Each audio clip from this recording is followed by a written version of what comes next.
Just okay. I want to see Dardoch versus. You have to realize, here's what would happen. I feel like Dardoch versus Selfmade would be hype Dardoch as fuck. would arrive in Europe, right? He'd go on solo queue, and someone would start flaming the fuck out of him, and he'd go, "Oh my god, I'm home." And he'd just like, and then they'd understand him. They'd bring him in. He'd finally, I'd get that hug. Oh, thank you.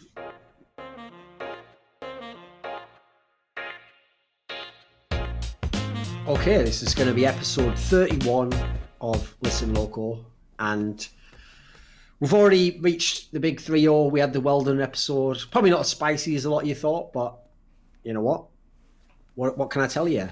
You thought, wow, we're getting Weldon Green. This will be amazing. And then in the end, you were just a little bit underwhelmed. So I was trying to thematically, in a fractal sense, replicate his career and all the teams he goes to. So you can't shit talk him after he comes on the show. I absolutely can. Did I not say in that episode, Loco, when he was like, it wasn't spicy enough? I was like, okay, throw some out there. What have you got to talk about? What did he know? Casper Milk Toast didn't have shit, did he? So anyway, we had a good conversation. It's just a joke, Loco. It's just flame, son. Okay. So speaking of people that are just a joke and that are just anyway. So oh my god, we've got our guests here. That's a really rude way to segue into Loco, man. Come on. It is, isn't it? I know. My co-host here, Locodoco.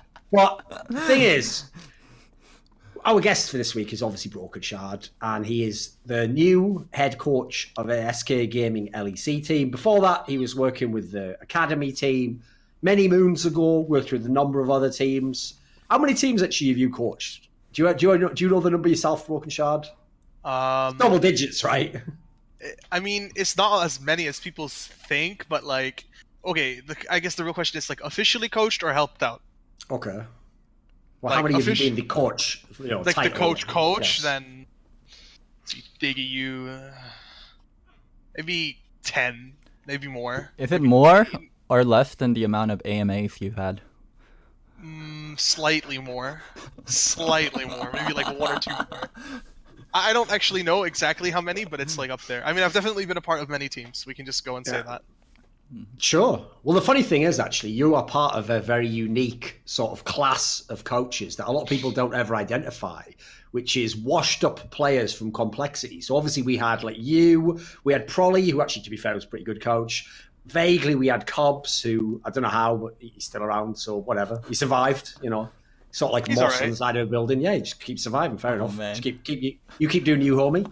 And obviously, now you're back at the big time, though. Back in the LEC. Westrice is also academy coach for Yes, he's C9. academy coach for C9. Okay. He's alive as well. Cool. Yeah. Oh, and you know who else was coach for Cloud9? Bubba Mustache. Yeah, Bubba Dub. So that's another complexity coach. Apparently that was the secret. See, the genius move they all made was the perfect time when you don't make it as a pro to instantly pivot into being a coach. Because at the time there was no coaches, obviously. That was a real thing. That's why a lot of the people, it's all the people who retired or couldn't keep going as LCS players, basically. Okay, I've got a question for you, right, Brokenshard? We'll just start straight up, shall we? Okay. Okay. First question: are you actually a good coach? I'm okay. I think Let me ask you this, right? If you, I don't know how this scenario would happen, so it's just a hypothetical, just for fun, right? If someone had a gun to your head, and the only way that you and everyone in this room survives is that you have to pick who coaches this team that must win the game, you or Loco. Who do you pick? Me. Okay. Hands down. Okay. Hands down. 100%. Confidence. Explain. I like it. I like the confidence. I trust myself more than I trust Loco. Ooh. Well, that goes without saying, when you say it like that, it makes a lot of sense, actually, when I realise that, yeah. No offense, Loco, but Sure, like, results would speak otherwise. Okay. I mean, to be who's fair, currently Brokenshard coaching an LEC Brokenshard's team? never had Bjergsen, to be fair. Come on. No, we met in Challenger. Okay. That's true. Remind me again, what was the budget of like your imports on that team? It was like Less than yours, because I talked I talked to Clarky about it. I had less of a roster. I had less budget for roster. I had less experience management, and I still smashed everyone in Challenger. Okay, I wouldn't say smashed everyone in Challenger. We were pretty close to 2-0ing you in the regular split. We were first both in the regular split. We were first in finals, 3-1 and 3-0, I think, both times. It wasn't even close. The second time doesn't count. I wasn't there. First time, I will admit you did beat me. I even told you at the end of the match. We were shit talking each other all match long. I remember. That was... we're gonna get into this early, but okay, you go first and then I'll go. We were shit talking each other all match long, but at the end of the match, I said, "Good job. You definitely had better prep than me." I said that. I remember saying that to you. I had to swallow my pride a bit there. So for me, contrary to popular belief, I don't trash talk, and especially in recent years, I never, ever, ever trash talk first. No, it's true. I never ever. You immediately added the caveat because you realised, wait a minute, I do trash talk. Oh, no, I mean in recent years. No, like I never go out of my way to start shit, but United, holy, like they were just starting shit all the time with us for no reason. So United was the team where I was like, because after, I think it was, I think it might have been TL or TSM. It was either Andy or Steve where they had a conversation with me and they asked me to stay out of trash talking and how it would be better and easier for me. And I've stayed out of trash talking for a majority of it, but when people trash talk me first, like it gets me fired up, and when someone trash talks me first, I can't help myself. I agree with you 100%. I think it was like something that happened because we all got carried a bit away because of Gilius' tweet, which was so fucking funny. I mean, do you remember the tweet that he targeted like Santorin with? Yeah, that was like what started everything. I think. He targeted everyone, and Gilius came onto the show. He was a wash. He was a wash when he was playing. He also didn't talk any shit. He's just all talk. He's just all talk. Like he doesn't show up for anything, and then now he's getting replaced by a Korean jungler. I like people that trash talk, and I do think it brings more to the scene. It's because you have to realize, Loco, the problem is a lot of these people trash talk when, either they're on Twitter, so they have infinite time to, backspace and write the cleverest thing ever, or, for example, it's an interview, and, like the interviewer is usually a neutral figure, so he's not going to say much if you trash talk. So really, these people can only trash talk. It's like an empty room, pretty much. Like, when they come on this show, you have to understand they're scared of the alpha. They just look at the ground and fucking stay there. They're like the kid. They're like, oh, if I just don't put my hand up and say anything, maybe I'll just get left alone. It's like, okay, fall in line, motherfucker. It's because they realise I'll roll in their shit like that fucking second Riddick movie and just take over their whole universe and declare myself the new God Emperor and the Necromongers or whatever. You don't even know that fucking movie, do you? It's a good reference, actually, if anyone saw that movie. Oh, man. 2002. Chronicles of Riddick, maybe 2004. But story time. I have to tell this story. It's so good. It's so good. I have to tell this story. I don't know which story this one is. We don't need the reviews. Just go into the story. Okay. So, United, there were, I think, a few coaches. I think Hermit was one of them, and Brokenshard. It was just me and Hermit. It was just me and Hermit. And then, wasn't there also Keaton? Keaton was manager. Okay. So, Hermit really dislikes me for some reason. I have no idea why, but Hermit really dislikes me. Okay. Yeah. And I'm not sure if I should say this story, but I feel like saying it, so I'm going to say it. So there was this girl that I dated for a brief amount of time, and Hermit, for some reason, had like a really huge crush on her. And when I was on TL, and when he was on NRG, this was when I was seeing the girl. Or this was when we were seeing each other for the second time, and things were a little bit rough, and I had a lot of friends on NRG, so they told me, but Hermit would just white knight the hell out of this girl to my friends, and then he would basically trash talk me to my friends who I was closer with, and that were his coworkers. He would be like, oh man, like, Loco has no idea how to treat women. Like, if I was dating this girl, like, I would be treating her like this, like this, like this, Jesus like this. Christ, he actually is a white knight. Yeah, he was literally white knighting the hell out of my girlfriend. And he picked an appropriate alias. And he was like... He's meant to just be alone for his whole life, clearly, isn't he? He's probably off now on like r/incels or something, isn't he? I used to be someone... Anyway, go on, tell the story. You just go about it, and what is it? Literally anytime I would post selfies with her, he would trash talk about me to my friends, like, oh, Loco's such like a trashy boyfriend, blah blah blah. He won't even say they're dating. What is it, in person or online? Like, oh my god, it was just so ridiculous. Like him judging me for like having a relationship and like the fact that he liked this girl and I was with her instead. And when we were on stage, when we were at the studio with like Brokenshard and Hermit, like I just let him have it. I was like, oh, do you remember this girl, blah, blah, blah? Oh, yeah, I was seeing her. Like, I remember when you would get upset and stuff. You know what? I did all that shit on purpose. Like, I posted selfies on purpose because I knew it would make you pissed. I, hung out with her, and I said, oh, man, I feel really bad for Hermit and NRG on purpose. Like, oh, my God. I was so petty to Hermit, like, in person, and I was like actually pretty scared that we would lose to them because like we were trash talking a lot, and when you lose after you trash talk, it's scary. So at the end, like when I was shaking hands with Hermit, like I was sweaty, and then Hermit told all of United like Loco spit in his hand before he shook my hand, and then like he complained to Riot about it. Oh my God, it was just like Hermit was just beyond crazy, beyond petty, and then Riot came up to me and like talked to me. They're like, Loco, did you spit in your hand before shaking hands with Hermit? I'm like, no. So anyone's gonna admit that. I was like, wait, what the fuck? Why would I do that? First of all, why would I spit in my own hand and then shake his hand? And then they're like, well, Hermit told us that you spit in his hand, and then we wanted to investigate. I was like, I'm on stage, like in finals, like for Challenger series, and then like there's a lot on the line. Like I'm just really nervous and my hands were sweaty, and then they're like, oh, you know, that actually makes perfect sense. But a lot of crazy people on United, and Hermit was so petty, and I had to make sure I was extra petty to him back. I mean, that story does sound mental, especially the part where he's just lying about you spitting in his hand. Like, I can't even believe the person goes, the Riot person just goes, but he said he did it. I'd just go, well, you raped me. And then they'd go, what the fuck? I'd go, oh, you see, anyone can make shit up, can't they? Now, are we going to go on an evidence-based system, or are we going to make crazy shit up? Because, like, what basis would it be? Surely it'd be on camera anyway, right? Yeah, we're literally filming. Logically. It just made no sense, and I don't know, United was crazy, and it felt hella good feeding them.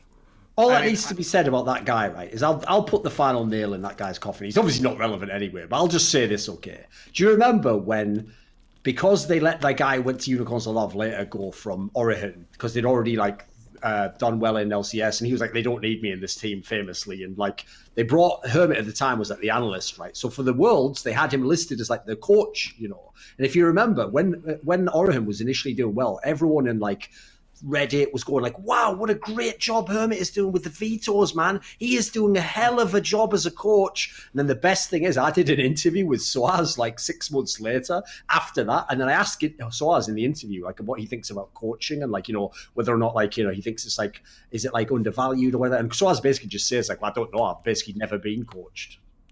And, like, it just basically implies that everyone he'd ever had was trash. So there you go. Enough said, right? I mean, he got his original job off the Origin run, which he joined after Origin fired their coach because they felt like coaches didn't do anything. And even afterwards, like, coaches weren't doing anything for Origin. So I thought it was ridiculous that he got a job with NRG and then he continuously got jobs afterwards. Exactly. I mean, I don't know about a girl. I just thought you were really pretentious. I didn't like you because of that. But at the same time, I was like, okay, what United Challenger was like, well, almost 3 years ago? Mm-hmm. I was a bit of an asshole back then as Let's well. Let's be real, Brokenshard. One of the real reasons why these people do this, okay? So, for example, we've already talked in the past about like Leviathan, and this person Hermit, etc. It's always people, right, who are like just in the public eye, but they're not themselves super famous or anything, you know? Like they're mainly known for one thing or they've just gotten in there.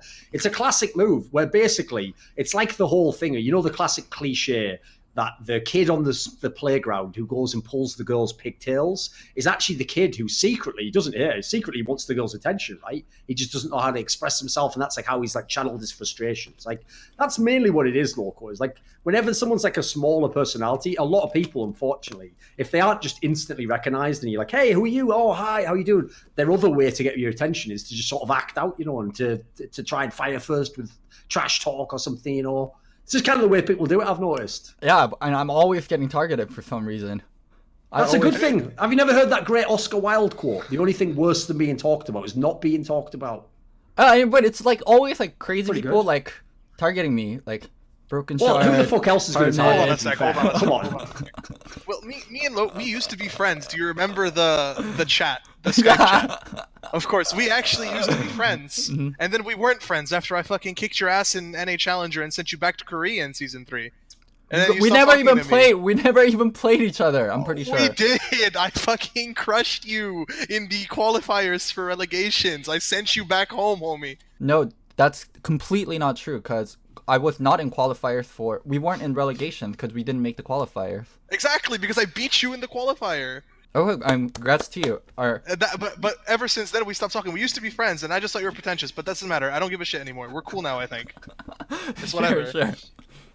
United was absolutely nuts. Now that we've completed the therapy part of the show, and obviously no one gives a fuck about any of the teams you were just talking about there, we'll actually talk about the LEC now, I reckon. So, right, first things first, actually, before we go straight into the LEC part, since you were working with the academy team, Brokenshard, right, even though there's been all this fanfare about the National Leagues, basically the point of the National Leagues really is that they're domestic scenes. Like the point of the Spanish League obviously is to have like Spanish commentators and for Spanish people to watch it. So obviously there hasn't really been much international interest in the leagues themselves because, you know, unless you're from Poland, why are you going to care about 99% of the players being Polish? If you're not, unless you know the top team in the EU one, the UK one rather, you're probably not going to watch the league. Right? What has the actual National League scene been like the brief amount of time you spent there? Can you give us some info? Like, was it different to how things were in the past when there were challenger teams? What would you say it's like, Brokenshard? I think it is different for sure. It's like when EU and NA Challenger were a thing, it was like definitely more compressed, if that made sense. Like as in there were like 3 teams that everyone knew about, like the top 2. I'm sorry. Purian and Dreams are really loud. I don't know if you're picking them up. They're not that loud on the mic, don't worry. Keep going. That's all right. It's like these big teams that like everyone really cares about because they imported a lot of players, you know? They spent a lot of money to import a lot of players. I think of like, of course, United Gold Coin United brought in some big names as well as Red Bulls, Schalke, Giants, maybe less in the recent years. So it's maybe internationally less interesting, but when I went to these events, like I was in Spanish League with not a great team, but then I went French League with a really good team and won a couple events there. Then of course German scene. The actual nationalistic following there is massive. It's actually huge. So while the international thing isn't as big, it makes up for it by like having a crap ton of German fans or French fans or Spanish fans watching. Even if the best players in the league aren't even Spanish, they're getting like for example, Selfmade Crown Shot on my team. Played for Mad Lions with Warlib, who's Spanish. They still have Spanish fans following them, like when they played in Spain, and I think that's absolutely nuts. What's the viewership for the matches? I think it depends on the teams. Like in German League, if ESG is playing, which is like the big streamer team, or Ad Hoc, which has Hjarnan playing it, they usually get a lot of viewers, like 6,000 to 15,000, depending on how important the match is. That's not bad. Yeah, Spanish League gets. Spanish League I think I saw Spanish League at 22K today. But Spain is probably the biggest next to Poland, which can get also up to like 30, 40K. Sure. UK League is really low on viewership, even though Fnatic Academy and XL Academy have decent players on them. Actually, Fnatic Academy has a Polish player, and a lot of Polish fans actually come to watch those games, just because of that one Polish player. Well, the other joke there as well, which is true, by the way, is there obviously are a lot of Polish people in the UK. Yeah, I mean, yeah, that's true. Yeah, that's true, all right. Yeah. French scene, I think back when I was competing in it was before they made it a league. It was just like LANs, scattered LANs. The finals would get up to 20K. I think now the league gets between 8 and 15K as well, maybe 20K on big matches. So it's decent viewership, actually. Much less than LEC, but if you combine all of these different national streams and consider the fact that there's almost always going to be a game, it's actually more than EU Challenger and NA Challenger was in terms of viewership. Like a lot more. How good are the players? I think it depends where you're looking. So best teams in national leagues right now are like for German league, SK Academy is the best team right now. At least they're first in every league in points and Premier Tour points, because German league is weird. There's 3 different leagues. But the Riot sponsored league, which gets you to EU Masters, we're number 1 in points right now. In French scene, LDLC, they picked up Joko and Steelback, and then put with like 2 French players, Aika and Bondo. They're the best in French league. Rogue Academy is the best in Polish league. Mad Lions and G2 Academy are the best in Spanish league. It's complicated. It's really weird Spanish league right now for sure. And UK league is XL and Fnatic Academy. UK league is like lower tier, I would say, than the others. I would imagine like the teams are actually worse than what EU Academy used to be, because Academy teams used to be they have to be better than LCS teams for them to actually function as like what they are designed to do. Where all these national teams are just there to grow players and to have like big national leagues and grow. So worse than Academy, right? Yeah, I mean, I would say that like compared to EU Challenger and NA Challenger was because the concept of those teams was a lot different than what they need to be now. In AU and NA Challenger, you needed to be better than an LEC team. or an LCS team, like you just said. So you needed to shell out money for better infrastructure or better players most of the time. Then if you look at what it is now, you don't see teams spending 6 to 10K a month on a big name just to qualify into LCS because they don't need to worry about it. It doesn't exist. So they focus more on either growing talent if you're a team that doesn't have a high budget, or securing good level academy players like Mad Lions or LDLC would do, and trying to smash the league out so that you can win that league so you get domestic sponsorships and go EU Masters. Okay. Also, you have to remember, Loco, like you can't build a team the same way you could in Challenger because they have like basically residency rules for each of the leagues. 3 Polish players on the Poland league, 3 England players on 3. It's complicated. So the difference is the one loophole, which he's about to mention, basically, is if they move to the country, they count as a resident. Right. Well, that means not every team has a team house. Some of them are playing online, so it's more like if you have the team house and you move the guy there, then you can have him in that sense. But that means you have to shell out a lot of money. Wait, theoretically, if I got 5 Koreans and moved into Poland, I could play in the Polish league, theoretically. Yeah, in theory. I don't know if the Polish league works that way, but if you were to bring them to Germany, give them residentship and a visa, and register them, they would be like, for example, I have Purian and Dreams right here next to me. If I were to sub them into my academy team, they would be considered German residents because they are legal residences, legal residency of Germany. I think Polish league has a slightly different rule, and French and Spanish league has a different rule, but Germany needs 3 German residents. So if we were all living in Berlin, I could have like 5 Spanish players and they would still be considered German. What's the point of this league? Like, if it's not to get into LCS, is it to grow the league itself? And what if it, hopefully, like these players get picked up by LCS? I feel like even if the players get picked up by LCS, that's a byproduct. What's the point and the existence of these leagues? Of the national leagues? Yeah. I mean, what's the point of existence of the Academy League? I mean, I would say it like this, Loco. The logic here is like, what you're basically trying to do is you're thinking to yourself, right, you have the LEC broadcast, it's obviously mainly in English, and it's international, in theory, people who watch it, right? The concept here is people who are just German fans and want to watch a German league with German commentators, that's just a product for them. It's a way to, like, have another product. So it's a secondary market. And remember, Riot isn't the one running it. That's the other part. So they've also sort of like outsourced the leagues in a way. So they sublet it to different. It's like a clever way to make a third. It's like a way of making the third party scene come under the umbrella of Riot's overall thing. So there's a logic to it. I actually kind of see where, like Veteran was explaining to me on the last episode of the show I did with him. It actually makes sense in that context. It doesn't seem good to me or you because we're not from Germany, so we're not going to watch the German league. But it's not for us in that sense, So Brokenshard isn't from this league, right? Turkish league is not the same as this, right? No, so Turkish league and Russian league, even though they're part technically, they're basically the equivalent of like the Brazilian like the Brazilian league. It's its own league. It's a little wild card thing, but it's relevant in its own way, Yeah, they get direct access to Worlds, whereas the national leagues do not. Okay. How good are And by the way, Loco, I won't have it for this episode, but in the future, I'm going to have a guest on who will have some info about that because I have heard some bonkers stories about the salaries in the Turkish league, mate. It's crazy. Like I've heard of some players where you wouldn't believe the salary some of them are making. Wait, no. Remember when remember the what is it? Gilius episode. I quoted you whose salary? I forgot. It was one of the Wolf GBM or something. No, Wolf and the other one. Frozen salary. Remember? I think I quoted I think I heard the rumor I heard. I think you said it was 10 times. Yeah. What they make in Korea or something, right? The rumor I heard was 400. 400,000. Okay. That's not unreasonable. Like That's the salaries that I was offered a spot on a Turkish team not too long ago, and the salaries that they were saying that they wanted to pay the players was huge, like crazy high. And it was legit because I checked out sponsors, and they're getting like huge ass sponsors for it. And the other rationale I heard for it was on Turkish League that people have really, really good sponsors, and League is the #1 game there. Like, there isn't other competitive, like... There is no competition. Like, there is no competition. By far the most watched game and what people like the most. Yeah, it's true.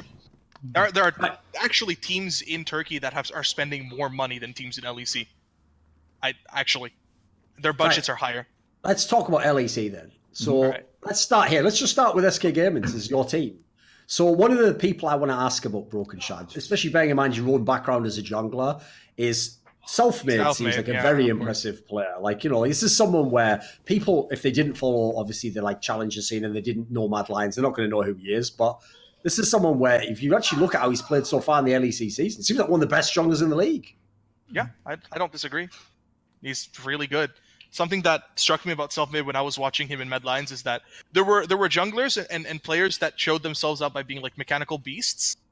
But Selfmade, I felt like never relied on brute force to win games when I was watching Mad Lions. He was always just the smarter player. Like on a mechanical level, he's crazy good, but he's never had to use his mechanics to win games. Does that make sense?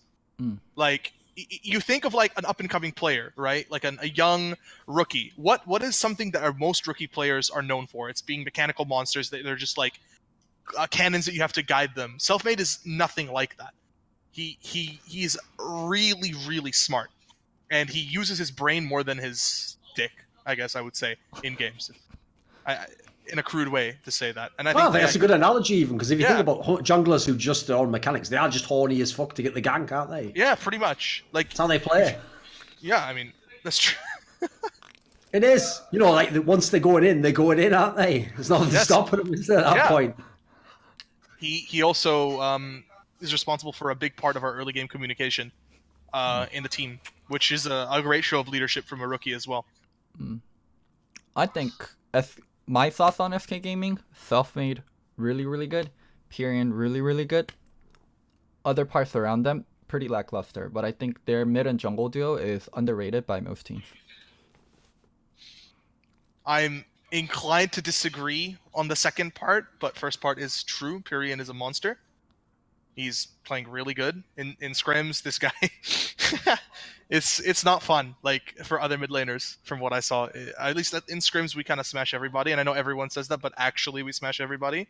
Warlib is a quite solid player because he's really, really experienced, and I think that he gets a lot of really negative connotation just because he's an older player playing with a bunch of younger players. Well, Andy used to play on Giants, etc. I mean, he also used to play on some really bad teams. Yeah. That's true.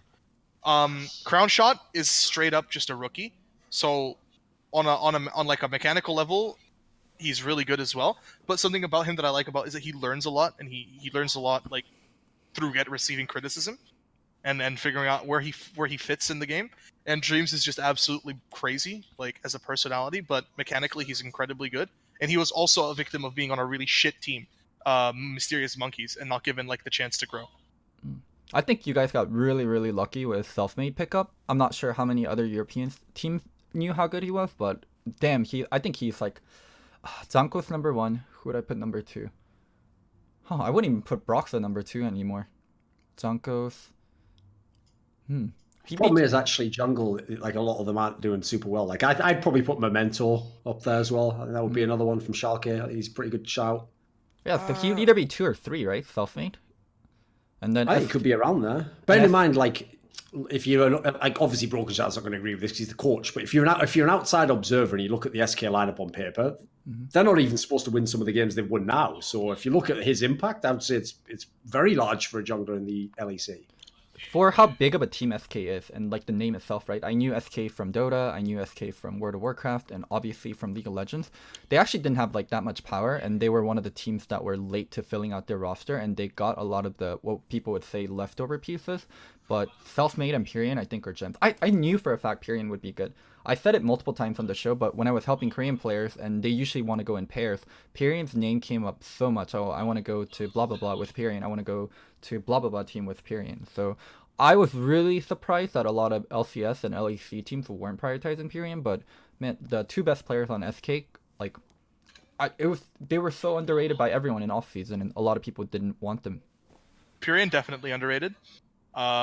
Lots of people were like making fun of us for picking him up. Like, I'm pretty sure Veterans slammed me by saying that we picked up Pyrion when there were other EU Challenger mid laners available. I thought that was stupid. All the good ones were already picked up. Wait a minute. So you're telling me like Larson, Leader, these guys just aren't good? Larson wants to finish school. He didn't want to play LEC in spring. Litter, he's not playing too hot in French scene. Are you watching their games? I'm just asking. Are you watching their games? I'm not watching their games. No, I'm definitely not. I'm not watching your games, bitch. Nah, I do. Then you should take a look. He's good mechanically, but he plays his champions well, and you're never gonna see this guy play Orianna or Syndra or a champion like that. These Yasuo, Irelia, maybe LeBlanc, Aatrox, like stuff like that, which he's good at. Akali is good at that, but I thought Litter was a good player to develop in Academy, not to put on LEC. Magifelix, definitely not on LEC either. Like Nemesis, Humanoid, Avidage, 3 best mid laners in Challenger. Everyone else, risky. Parayan, experienced, wasn't LEC already. Why is Magifelix risky? Just because he's a bit of a weird guy or something? What's that based on? He's good in solo queue, but okay, so one thing about Magifelix I understand is a lot of people seem to think that this guy never got a chance to perform. He was on some pretty good rosters. He was on ESG, which at the time was a pretty solid German league roster. And when it came to like the big matches, he was not playing very well. Then he joined Red Bulls, which had Tal and Mujin. Kasing, Cedrion, like that Challenger Series team was pretty good. Didn't perform. Went to Crew. Well, Crew was a Movie Star Riders. Huge amounts of funding. Hatrix played more games than he did in the important matches. In fact, in summer, Movie Star Riders, the Spanish team, Hatrix played all their games, and they did better than they did with Magifelix. Crew was a complete shit show, so I don't blame him for not performing well there. But he's a fine player in solo queue, but there seems to be something that's stopping him from playing well in important matches or on stage, and I think that needs to be explored more on an academy team. So he's, in my opinion, right where he needs to be. He's also young. He's got time. I'm not saying like his time is running out, but he's been given chances and he hasn't performed well. He needs maybe more chances or someone to help him figure himself out a bit more. So when I looked at the scope of EU Challenger mid laners, I was like, maybe there's one that I'm missing. I legit couldn't find anyone. If we're talking about like the top mid laners now that are in Challenger right now, Aika was in LEC, sucked. Shiko, G2 Herix mid laner, he's actually playing really good this split, overperforming what I expected from him. So maybe he could have been good, but risky pickup at the beginning of the split. Best in German League, I have Genax. Then there's, also players that maybe Genax could be good because he's playing good now, but no one like out of ordinary. So I thought that like EU Challenger was spent, and Piraean was experienced, mechanically good, just came off SKT, so he definitely has got something there, and highly recommended by everyone that we spoke to. So made sense to get him over our risky pickup. We already had rookies. Why do we need more? I think a lot of the LEC teams and LCS teams wanted big, splashy names, and then they heard Pirian, and they're like, oh, P1 Pirian. Ooh, nothing on SKT Pirian. And they really underrated him, and like name value for player means so much in terms of like how much people want you and also how much people are willing to pay for you. Right, I have a question before we move on. We have to ask this question, Brokenshard. Now, I realise you work for SK, so I don't know how much you can say, but a spicy little comment I saw was that interview with, I think it was Selfmade, right, where he basically said that like the guy you've just replaced, Sheepy, who used to be the Unicorns of Love coach for a long time, which by the way, not exactly the greatest thing to have on your resume, but okay, right? He basically said that guy was terrible, right, as a coach. So that was his. I don't remember his exact words, but along those lines, he wasn't a good coach. So, what can you actually tell us along those lines of this story? What can you say? I can't really say much. I'm sorry. I really don't want to get into detail about it. I'm just gonna give you a pure answer. Sheepy had his vision for the game, of course. Being an experienced coach, you see the way a team should be run in a certain way. And that wasn't something that the players agreed with and the team agreed with, and it didn't work out. If it gameplay-wise or like team atmosphere, how you guys do reviews, like more out of game, right? It was a combination of many different things. I really can't give you details. I'm really sorry. Basically, what happened is like Sheepy just kept running around the house, like telling people to hold these Chaos Emeralds, and then he was going to like forge their style from that if they could collect all of them. It was like kind of like Dr. What was it, Robotnik out of Sonic, but in the end, he could never get them all. Eggman, that was up there. Japanese called him, yes, you're right, Loco. But I'm not weep, so I call him Dr. Robotnik because I actually was born in England, mate. Played on Mega Drive. So, right, let's actually get into the league then, because no one gives a fuck about talking about every player in SK game. We talk about the good ones, right? This is the question for you: is G2 actually the team that they appear on stage? Like, do they do that in scrims, etc.? Is this behind the scenes the rep that they just style on everyone and they just do whatever the fuck they want? Is that really who they are? I heard they int scrims. Like, they're apparently notorious for just like smashing early game and then just running at people and dying over and over again and inting scrims. I mean, their coach has even made reference to that on Twitter several times about how they're like diving tier 3 turrets when the first turret's still up. Oh God. And I mean, yeah. I've heard that this is the truth. I wouldn't know. We actually haven't scrimmed G2.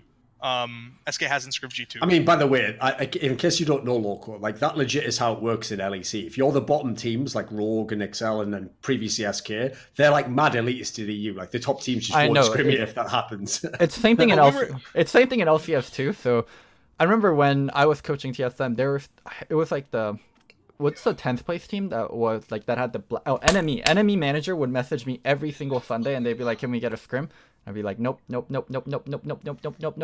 then when I was on a bottom tier team with Golden Guardians, I would message TSM, C9, all of them for a scrim, and they were actually super polite about it. Parks is like, I'm not gonna bullshit you and tell you like we're already filled or we're already busy. Like we just have better scrim partners and we want to choose other ones. And I thought that was respectable. And like that's how it works in LCS too. Like top tier wants to scrim top tier, bottom tier, you're left scrimming other bottom tier and academy team. That's the reality of the situation. I don't necessarily look at placement. I just look at teams that are good against us in scrims. The thing is that compared to our placement, we actually beat most of the teams that we scrim against. We don't have losing records to teams in scrims. Like we're actually good in scrims. So we get good scrim partners. It's just that we haven't got to the point where we scrim G2. I just heard that they're legit styling on everybody, but it makes sense. Mechanically speaking, they have the best top laner in the league, the best mid laner in the league, a really smart, really mechanically proficient player who's also very versatile, playing AD carry, and the best laning support next to him. So they're literally 3 winning lanes and a jungler who can legit play dog for them. How is this team not going to win anything in a meta that's very centered about early game advantages? Like you saw them play with like this Elise game where Jangos was just playing Elise. They had like Jarvan top lane, Irelia mid lane, Yasuo bot lane, and they just dive top. Okay, walk mid, dive mid. Okay, walk in jungle, kill jungler. Okay, dive bot. I mean, I'm pretty sure that's how every G2 scrim looks like. You know, I think a super underrated part about G2 is Jankos and how well he's been doing. His pathing's been so on point and he's been so flexible for G2.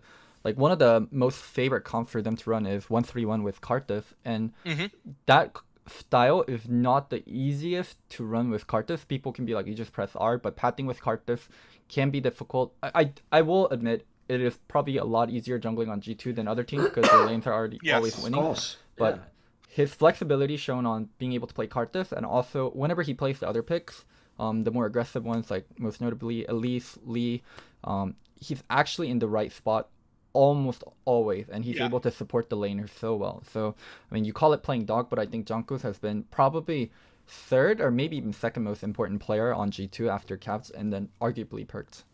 Maybe playing dog is the wrong way to describe it. I'm not saying that he's bad. I'm just saying that his role on his team is basically support his laners. He's a really good jungler, like at least this split compared to last split, he's playing a lot better. But let's be real, he doesn't have the most difficult job, but he's doing a lot better than what he needs to do.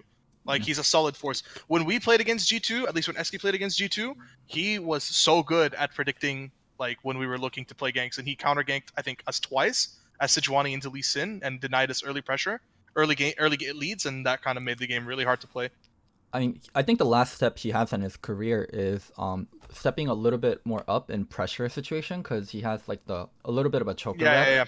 So if he can do that, then I think he solidifies and really takes the spot away from Broxa. I didn't think that would be possible.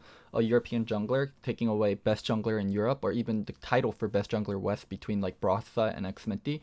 But Jankos is really making his case this year. And because I don't watch you that much, I watch Worlds, and then I started watching you a lot this year. I was like, whoa, Jankos is so much better than I initially gave him credit for.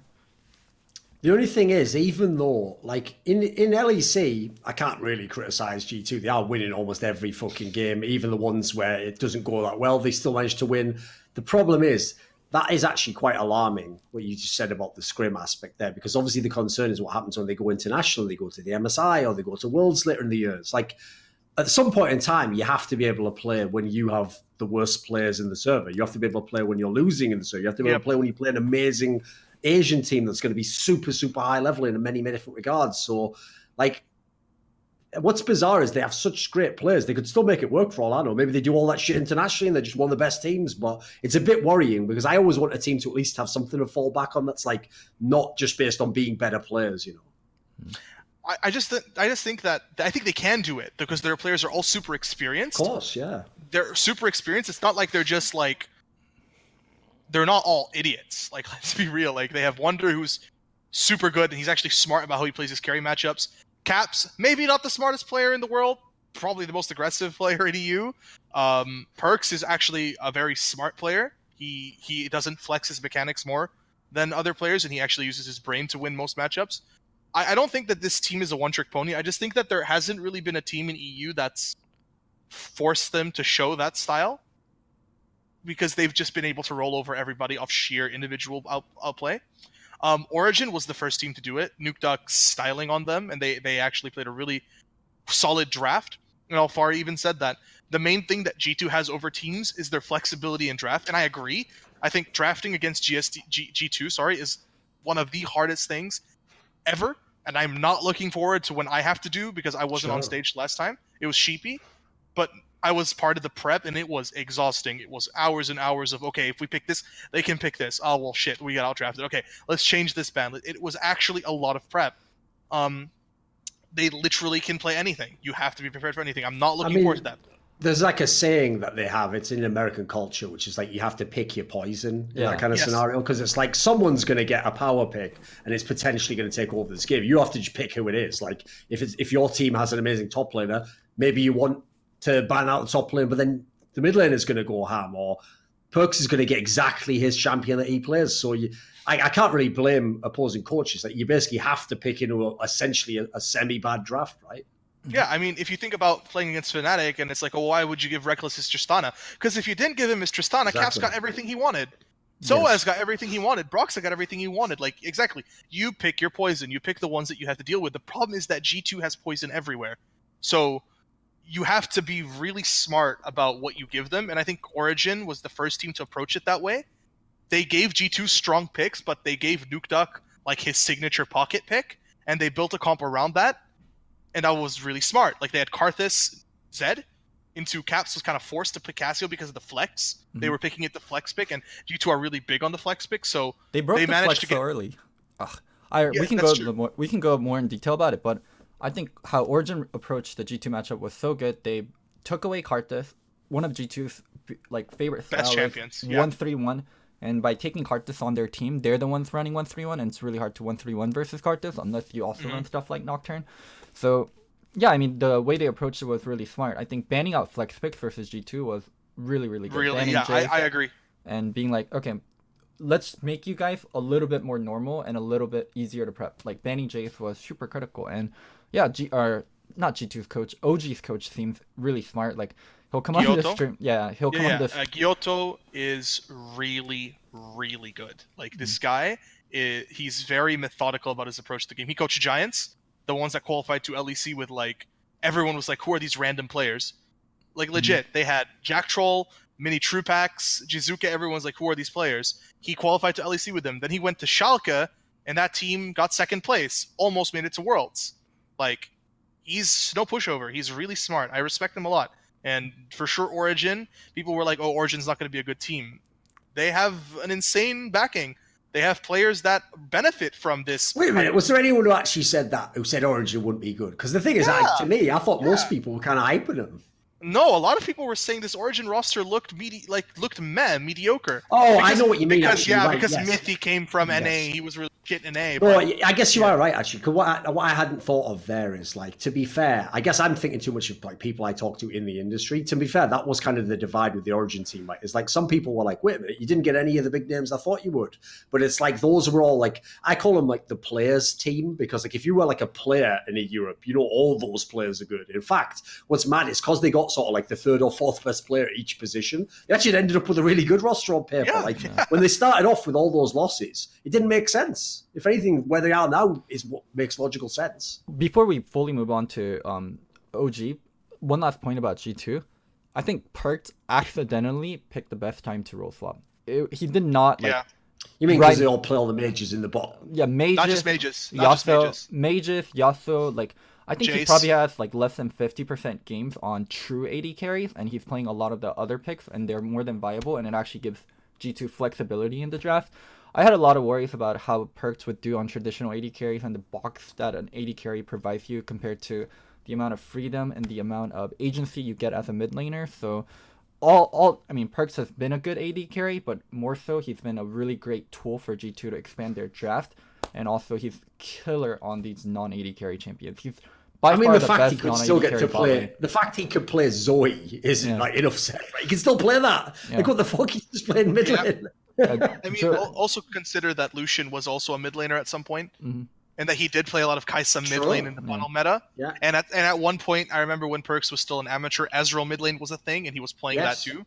Like, if you think about it, the AD carry meta is so centered around mid game spike, or not the AD carry meta, the bot lane meta is around mid lane spike. So you're just going to pick the champions that give you the best mid lane spike, whether that be marksman that's a caster based, which is obviously in his like what he's used to, or a spiking mage like Cassio, or an assassin like Yasuo, which somehow works in bot lane, or Irelia bot lane, or Jace bot lane like triple flex. Like, it is not a Civ or Tristana meta. Like, this isn't the meta, and this is not like the type of carries that's gonna win you games. So. Oh, and by the way, there's also another reason why it's a nightmare to draft against G2.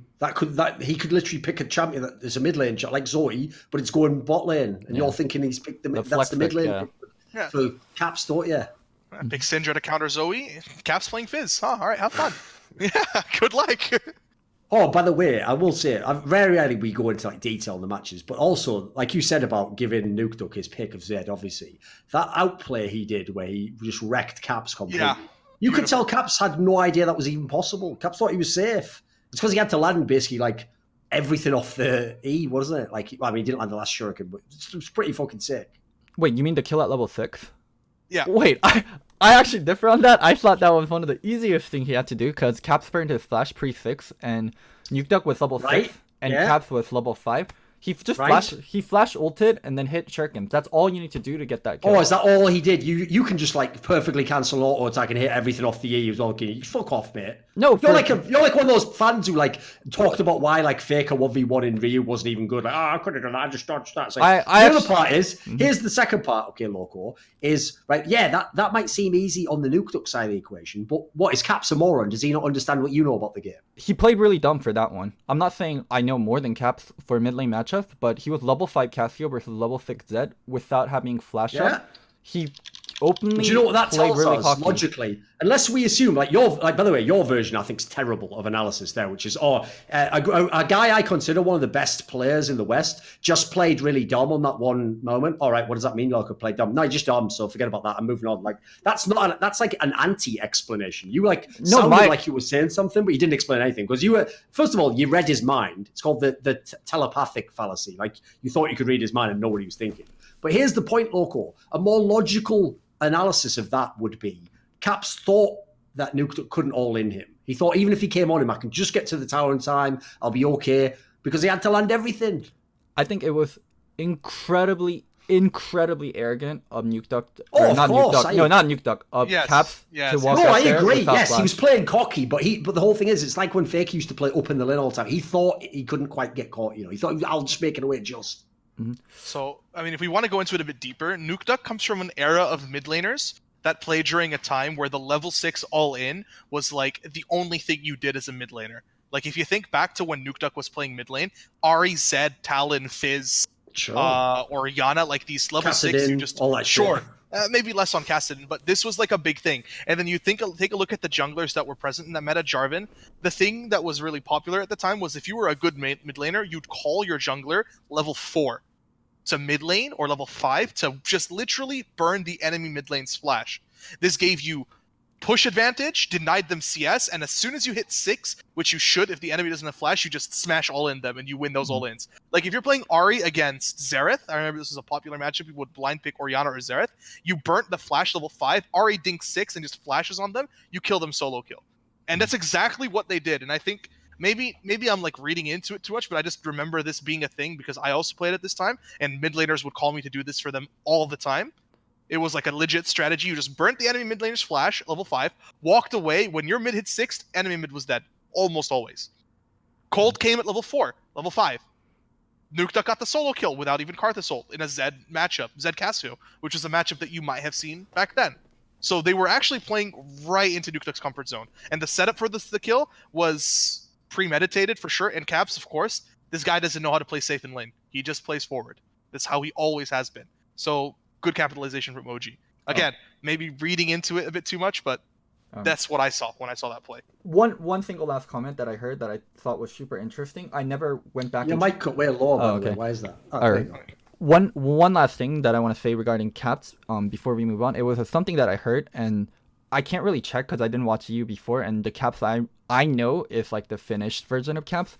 But what I heard was beforehand, Caps always used to be this insane of a player, but he had one flaw in. He would play really conservative and play a little bit held back after he got ganked and he got killed once.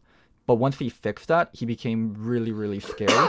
And then I was watching this game like really focused on that, like if Caps was going to play scared after that, because the comment was made by someone like extremely smart, extremely knowledgeable about the EU scene. So yeah, I kind of wanted to ask like both Doran and Brokenshard, was Caps like a little problematic like early in his career regarding that? Like if he did get killed early, like he would play conservative and he wouldn't be the same player? I think it depends who you ask, because if you think about Caps early in his career, this guy was legit on a no-name team called Enigma, whose jungler was Nico the Pico. That like this team was that like low level that Nico the Pico was jungling for this team. Mm-hmm. I remember because I actually sat in on one of their scrims once. Nico asked me to sit in one of their scrims back when I actually had a decent reputation. People actually thought I knew stuff about the game. So I sat in, and Caps was nowhere near the same level of arrogance that he is now, or like arrogant in terms of his cocky play style. Okay. So maybe that is true, but I wouldn't know, because there is literally no real view of what Enigma was playing or how they played, because they were legit just a bottom tier, legit like a meme team. Like you saw Enigma tag in your games in solo queue and you laughed. Like that's how bad. If that makes sense. I can't claim to have like examined his laning phase that in depth. I can remember some pattern like that, but I would say I'm not entirely sure it works as a characterization, because what I remember of Caps is actually, funnily enough, I thought he was the same player he is now, just a worse version. Like he used to be a mega all-in player even when he got to Fnatic. Like it was ridiculous some of the shit he tried. If anything, I think that's why I'm interested in players like him, because players like Caps, Forgiven would be another good example. It's like, what happens is if you're a good player but you're not insanely skilled, then eventually what's going to happen is this factor that you have a lot of skills, so you go for a lot of players, a lot of outplays, but then you get killed, means that normally what happens is that's what you have to learn. That's the lesson you learn. It's like, right, well, if I'm going to get to a pro level, or I'm going to be a good pro, I've got to temper that. I've got to be like more, I've got to kind of like know when to go in, when to go out. If you ask some of these players who are like super, super skilled and you just go, nah, actually, I'm just going to keep doing that style, I'm going to go all the way. It's like, eventually, the reason it ends up working is, first of all, you get amazing at dealing with those scenarios, which for other players are like very rare, where you're getting your shit pushed in, basically. You know how to outplay people in those scenarios because you do it all the time. It's just your world. And then the second thing is, normally your team just develops so they play around that. Like it actually becomes a positive in a way, you know. Like everyone knows there's going to be pressure in this lane. Everyone knows, right, I'll have to either counter gank for him or I'll go and I come and block the jungler coming from now, you know, like it's like eventually you have to be amazing to do it, but eventually it works. Like I'll give you a very, very quick analogy, which is this is what used to happen in CSGO with the player who's currently the best player. It's called Simple, which is when he was a really good player like 2 years ago, this would happen. He'd either win you the round or he'd like make an early mistake that would mean you had like one less player. So every analyst in the game used to say, right, what he should do is like, you know, keep most of that, but like be a little bit more disciplined, you know, like sometimes don't do that move. But here's the thing, he didn't do that. What he actually did was he just kept with his style and he just pushed it so far. And it just turned out that he actually is probably the most skilled player to ever play Counter-Strike, that he just made that a style that works. So he is insanely aggressive still, but you can't kill him. He actually mastered it in that sense. So you have to realize any player who has that kind of ability level, they're not really playing by the rules like the rest of us, you know. Like they don't have to unfortunately play League like everyone else does. They can do genius shit because their skill level demands that they can get away with it. Yeah, I mean, a lot of time when I watch Cav, I'm thinking, if a player tried that in scrims, I would tell them like, don't fucking try this. Like, don't fucking do this. Sure. Like, this isn't replicatable. Well. You can't consistently do this and get away with it. Yes. And he consistently does it and gets away with it. I mean, if you can always, in a simpler term, if you can always jaywalk and never get caught by the cops or never get hit by cars and you wanted to save time, you should always do it. But reality is, one day you're going to get hit by a car or one day cops are going to catch you and get fined. But if you are so good at jaywalking, you can do it always, then sure, go ahead and do it. I mean, yeah. That's why for me, there are people who, it's only rare examples, you notice. I don't say it for like loads of people. I'll give you very few examples. But there are certain people where, unfortunately, like the rules don't apply to them in the same way the other people. Because like I was saying here, in this example, I always give this famous example. I'll say it again very quickly because Brokenshard won't heard it. Which is that there's a famous story that Phil Jackson told where when he became Kobe Bryant's coach early in his career, Kobe Bryant's career this is, one of the first things that happened was they were in some practice and like Kobe Bryant tried some like, you know, ridiculous move or something. And one of the assistant coaches basically said like, oh, we should really like tell him not to do that shit. Just tell him like, don't do that. You can't get away with it. And Phil Jackson said, no, because the problem is, yeah, he can't get away with it now because he's still a young player who's developing. But that sort of genius to be able to even go for that sort of move and make it almost work is what will make him a really great player one day. So it's like you don't want to beat the instincts out of a guy like that. It'd be the same thing with Faker. Faker was like insanely aggro early in his career, but he got away with it. So that's just, now we accept that that's just fine, don't we? And you have to be really good and you have to like really judge players well, because 99 times out of 100, you'll be right in telling them, hey, you shouldn't develop your game this way. You should be very standard about how you develop your game. But like 1 out of 100, or more realistically, like 1 out of 1,000, 1 out of a million, for sure. Like there will become a player that are so skilled, and you have to recognize the skill, and you have to be like, oh, you can do this. Right, since we already started to overlap into it, let's talk about Origin then. So, Brokenshard, what do you think of this team? Good. I think that like solid. Okay, let's talk about roster building. I think they picked the right players for the right roles. I thought first off, Nuke Duck, quite obvious pickup. He's been around for a long time. Definitely mechanically skilled. Had a bit of a stage issue in the beginning, which he's overcome for sure. So Nuke Duck, yeah, thumbs up. Alfari, thumbs up. Played good on Misfits. Can play many different things. Carries, tanks, mages. Yep, +1, sure. Patrick, rookie. Looked good when H2K were doing good. Looked shit when H2K were doing shit. Even when they looked shit, kind of looked okay. Yeah. Sure, why not? Rookie AD carry, that's fine. Mithy, what's Mithy known for playing? Who's Mithy known for playing with? Braum. Rookie AD carry. Oh, my bad. I thought you meant. Wait, sorry. Yeah, well, ironically, you don't know this, Loco, but basically, you know, he used to be fresh. Yeah, he used to be fresh. No, he basically has your reputation that you used to have. No one remembers it now, Loco, but you know, you tried to bill yourself as like the support maker. I did not. People did. Yeah. Fucking hell. Yeah, whatever. It was you who said it 99% of the time, mate. I was there, broke it. But what people, that's Smithy's rep, is he brings up the AD carries, doesn't he? Kingmaker. So, again, perfect person to pair him with, right? Right, I think absolutely the perfect person, especially because he's coming back from having maybe the worst year of his entire life. Yeah. Maybe since I think maybe even worse than when he got fucking banned. Like, arguably, he played really bad in NA. So there's fire. If a veteran who's super smart about the game, who's literally been known to coach teams that he plays on, now has motivation to prove himself right, and is playing for a team that has roots to his home, which is Spain, obviously. Origin, I mean, Astralis not so much, but Origin, Spain, like, it fucking makes sense, right? That's a great combination, like, assuming it works out. Cold? Wait, one thing about Mithy before we move on. Like, if you're an old, aging actor, right, and you have, like, a bad movie, like, one bad movie is okay. But if you have 2 bad movies, then it's like, I'm not sure how we feel about you. Maybe we're going to use Ryan Gosling for this one. Like, as like an aging player or like a veteran in the scene, if you have 1 bomb, it's really important you don't have another bomb that follows afterwards, then your trajectory suddenly changes. You're no longer a great player with a great history. You're a declining player. So I think it was super important that Mithy does well this year. Now go ahead. Cold, I always rated Cold as like a solid player, but maybe not someone super special. At the same time, he also didn't have the best teams behind him. He had like Splice back when they were kind of meh, and then Unicorns of Love, which was also kind of pretty meh. bad. Yeah, okay, let's go pretty bad. So maybe Origin saw something in him that wasn't exploited or used properly in the teams that he was going on. And you know, I say fair shout, whatever, fine, you can do that. Cold has always been like solid, so sure, fine. Like let's get Cold. And I imagine they wanted one Danish player at least, you know. I mean, yeah, then it makes sense. It's certainly a nice lineup, right? Nutek is Norwegian, so there is at least that Scandinavian flair. Yeah, Sure. it's not really the same. Vaguely. The oil money doesn't really make up for it. So yeah, when I saw the roster, I was impressed with it. I thought that this was a solid roster, and the thing that I noticed about Origin is that it definitely had the potential to go up. You know what I mean? Like when you look at a roster, you think, okay, maybe this isn't a bombshell, but all these players have the potential to get good and get better. Right? That's what I saw with Origin. And Origin started pumping everything into their staff.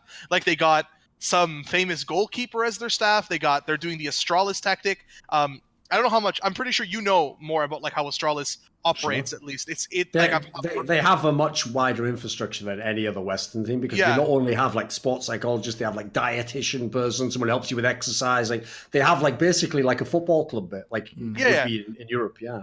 So yeah, I wasn't sure how you, but I'm sure you know because it's crazy. Like I heard about it, and it's absolutely insane the level of infrastructure they have. And then they base them in Denmark just so they can keep them close to that infrastructure. Yes. So I thought that Origin was a team that was just going to get better and better. Wait, so they fly out? Yes, they do. It's really easy. You have to realize though, it's a very short flight. It might even be less than that. If I had to guess, it'd be like 40 minutes from Copenhagen to like Berlin or something. It's really close. Because they're literally bordering countries. Okay. Yeah, that's actually true. Berlin is very close. So you wouldn't even get jet lag is the key thing. You just fly there on the day. I mean, it's the same time zone. It's literally you're just like you go to the airport an hour before, you're there 2 hours flat in your hotel room. Okay, so I think of it as a 1 hour like drive more so than a flight.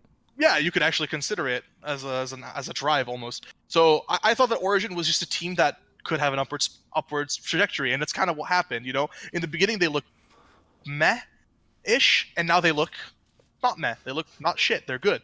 Like they're playing good. They kind of found their style, and I think it's working out really well for them. My concern is that I think they've kind of pushed themselves into a position where they can be a bit one-dimensional. They need to branch out a bit because what I've seen, at least from specific picks, Alfari is sticking to like a really specific champion pool of like Kennen really often, which enables Nukeduck to play like aggressive mid laners like Zed and Assassin. So they've kind of built a composition, like a template that allows them to utilize Nukeduck's strengths. I want to see them playing more for Alfari in terms of like a strong carry presence and for Patrick. But maybe Patrick isn't ready to take up that level yet. Because, I mean, he's not a rookie, but he's still a young and developing player. I would say that H2K wasn't a very good year for him. Well, I mean, what you're saying now is, I mean, I think a lot of people would agree with this, which is like, logically, one of the things about Alfari that's been brilliant is that he's not a guy who needs the resources. In fact, if anything, he looks at he's at his best when he doesn't, because he's such a good player just one-on-one. It's like, wow, it's actually a boon to your team to not use him as the player with all the resources, because then you get them elsewhere on the map. So I kind of agree. Like, logically, this team should be at their best if they get Patrick/Sheriff going. That would be why I could see them being an elite team.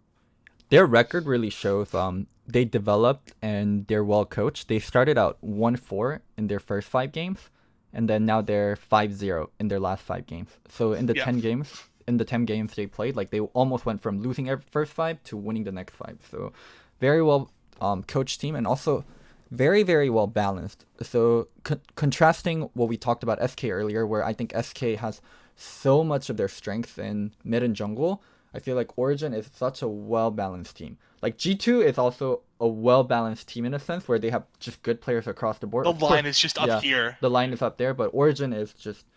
You usually don't get well-balanced teams. Like you usually like pick up one star and you spend so much money picking up that star and you play on that star, but Origin across the board, very well-balanced, very well-coached. Like, yeah, I mean, I like watching Origin. I like watching Schalke, and these are probably 2 of my favorite teams to watch in EU, and 2 of the teams that I resonate the most with, because I think these are well-coached teams. They play standard. It's not just they're winning off the back of superstars. Like, they're smart, they have good team play, and I think like this is what League of Legends is about.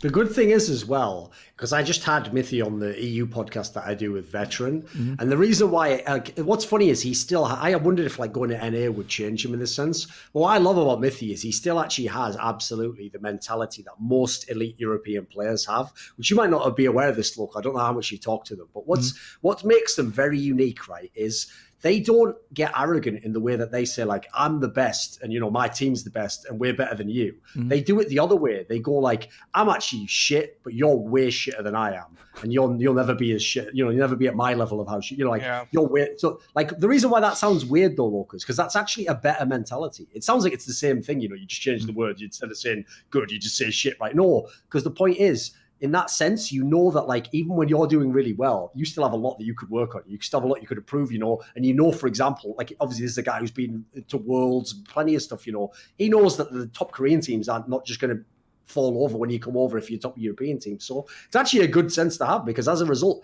especially a team like this, they're still the brand new squad. You have to get them to a higher level. It's actually quite good to not kind of be too cocky early on in that sense. Mm-hmm. Yeah. Do you guys want to move on to Schalke, the other like really good popular team? Sure. We play them this weekend. What do you think about their mid lane? Abadage? Yeah. In the beginning, kind of meh. Kind of shit, honestly. Now, not so much. I think he's definitely found his own in terms of like the champions that he can play. In the beginning, he was kind of like a Lissandra bot, where he would just like play Lissandra and enable upset a lot more. And I think like this team's story is not actually Abadage. I think it's actually Odoamne more than it is Abadage. It's like more Odoamne's return to form, because a lot of people said that Vizicsacsi for Odoamne, they've swapped out. It was like a wash, right? It was like both the same. No, not even actually. I actually saw people saying that Vizicsacsi was better than Odoamne. It was an upgrade. Vizicsacsi, like, that was a downgrade. And that Splice got the better end of that trade because they essentially swapped top laners, you know what I mean? And I think the story of Schalke is Odoamne's return to form. He's not being put on tanks anymore. Like 90% of his games are on mages, aggressive mages. Yeah. Kennen, Swain, Ryze, matchups that he can abuse. And he has really like swung and hit and found his stride as a player. No more is this like the Maokai player. He's back in form, and that's really exciting to see. Abadage, growing confidence. Memento enables their players because he plays like these aggressive AD junglers, Olaf, Camille. Maybe not Camille anymore. It's not the meta for it, which is good. I think that's really good. But I think one of the other big points is like Ignar, superb champion pool. Like he's fucking picking Blitzcrank in LEC and smashing with it. I think that's really cool. Like that Schalke seems to have players firing on all cylinders, and then you've got Upset, who's likely the best performing AD carry in the LEC right now. So it's like Schalke right now is kind of what Fnatic was, if you think about it. Like, aggressive AD jungler, maybe not the caps factor, but like playmaking support, aggressive mage playing top laner, cleanup AD carry. They're like mini Fnatic if you think about it. I think one of the characteristics for Schalke is bot lane builds their own lead, right? Yes, I could definitely see that as well. I don't think Fnatic ever did. I think that's the difference. If you were to make like the big difference is that the bot lane's pressure always went to getting caps ahead, but the bot lane pressure in the Schalke game actually goes to getting them fed, rather than giving it to the other laners. It's like I'm thinking of a very specific game where they played, I think, Kaisa Gragas, where Upset froze the wave, and then Ignar called Memento to come bot, and they just like all in XL. I think it was XL was playing Sivir. And Jeskla got down like 30 CS in this matchup because he just lost so much waves. And that was like an example of like the bot lane using their lane dominance to control the wave and be proactive with it. Do you think Upset think Upset is the best AD carry in Europe? Performing wise, yeah. I think what so. Do you mean performing wise? Like he's the best performing AD carry in Europe right now. Okay. I mean if we're talking specifically AD carry, ADC as a role, bot lane as a role. If you could have Upset on your AD carry died, and for some reason they offer you Upset and perks. Who do you take? And you can't swap perks to mid. Perks is banned from playing mid lane. Like, who do you take? Perks or Upset? That's actually a really hard one. Your AD carry died, so you're not insulting him. So Crown Shot's dead. Crown Shot died. Crown Shot's dead. I can't use Crown Shot. I'd take Upset. Over perks? I'd take Upset, yeah. I would take Upset over perks. Explain. Perks still gets to keep all his draft flexibility. Yeah, I would take upset. He doesn't get to have Mickey X, and he doesn't get to have Caps in the middle lane, he doesn't get to have Jankos, and he doesn't get to have Youngblock as his coach, he doesn't get to have the Wanderers top lane. Like, no one knows right now how good Perks is. He's living the fucking dream. He's like living, it's like, I mean, this will sound like a harsh joke, but you'd think it was some like Make-A-Wish Foundation scenario where it's like, I want to just play with all the best players, and I need to carry the game as well. And they're like, yeah, sure, son, here you go. Tell the other team, don't fucking go too hard on him. You know, this is his last game. It's like, that's like one of the scenarios he's in. Like, Ups actually has to win the game, mate. What are you talking about? I think Perks definitely gets the benefit of having the best laning support in EU, Mickey X for sure, and of course best top laner, best mid laner. But if I were to pick, like, I think Upset, I would pick Upset almost 100% of the time, because when I say best performing AD carry, I mean that, like, as the bot laner, he's the one that has the most impact out of all of them. Like, if you compare Perks' impact to the impact that the rest of his team has, it's low. But like, he's still doing a lot, but it's low compared to it. But when it comes to Schalke's impact, I would say like it's Perks and Odo Amne that are just like the firing cylinders of carry power on that team. So that's my justification, that like maybe without Mickey, Perks isn't as good. Like, I don't know. We just can't. We don't know. But Upset is definitely safer. Yeah. Upset has been good with Norskaren. He's been good with Vander, and he's good with Ignar. So he's been playing with lots of different teams, and he's always been able to play well. In most of those teams, other teams also knew he was like the carry threat. So he's also had people just like going in on his ass like he's a fucking laser pointer and they're cats. It's just, you know, that's different when you've lived in that world. You know, Perks hasn't lived in that world yet. So David told me, or on David Delim, the coach for Schalke, told a story about the 3 rookie mid laners: Nemesis, Abadage, and Humanoid. So Fnatic got the first choice because, well, they're Fnatic off of World Finals, and they picked Nemesis. And Schalke is a better org than Splice, so they got to pick second, and they got to pick Abadage. And third, Splice picked Humanoid. And David said they probably got the best out of that deal, and Abadage was the best out of the 3. Do you think they got the best out of that deal? If you had to rank the 3, how would you rank them? Nemesis, Abadage, Humanoid. Okay, so the pick order was correct. Yes, I mean, I think Abadage is better than Humanoid, and the reason is that Humanoid is really, really good, at least from what I saw on his champions. When I say on his champions, it's like he had a very specific champion pool that, like, when I say champion, I mean effective champion pool, I think is the right way to describe it. Like, he could play other champions, but they were never going to be at the same level as his best champions, just like a Zir, Rise, Corki, stuff like that. He had a very specific set of champions. Abadage grew a lot in the split that he played in Turkey, from like decent to really good, and that was in Turkey. So I'd imagine that he also has a bigger room to grow and a wider champion pool, which is why I think Abadage is the better choice long term. And I think Nemesis is better than all of them, just because maybe I'm biased because I have Selfmade on my team, and I also competed against Mad Lions all the time, and I thought that Nemesis was so oppressive to play against as a mid laner, or like to deal with as a mid laner.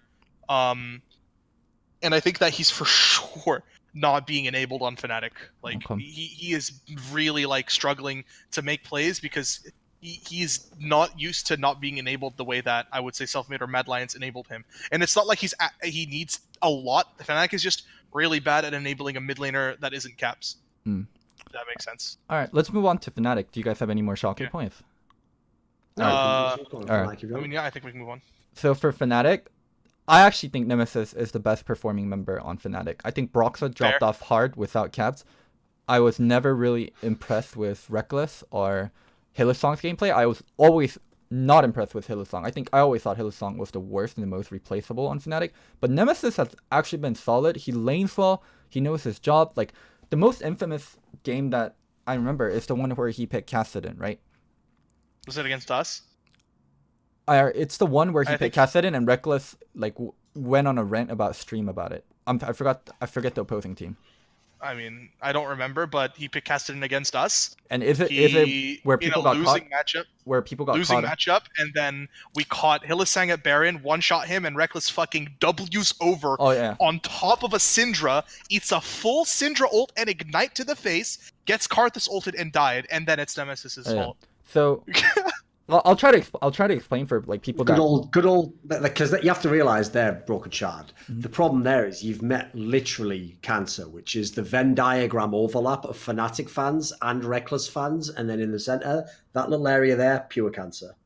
So I'll try to explain more gameplay stuff because I want to incorporate that into the show. So Kassadin has a losing matchup versus a lot of champions. There are very, very few champions, but if you counterpick Kassadin into those champions, like, you can do really well.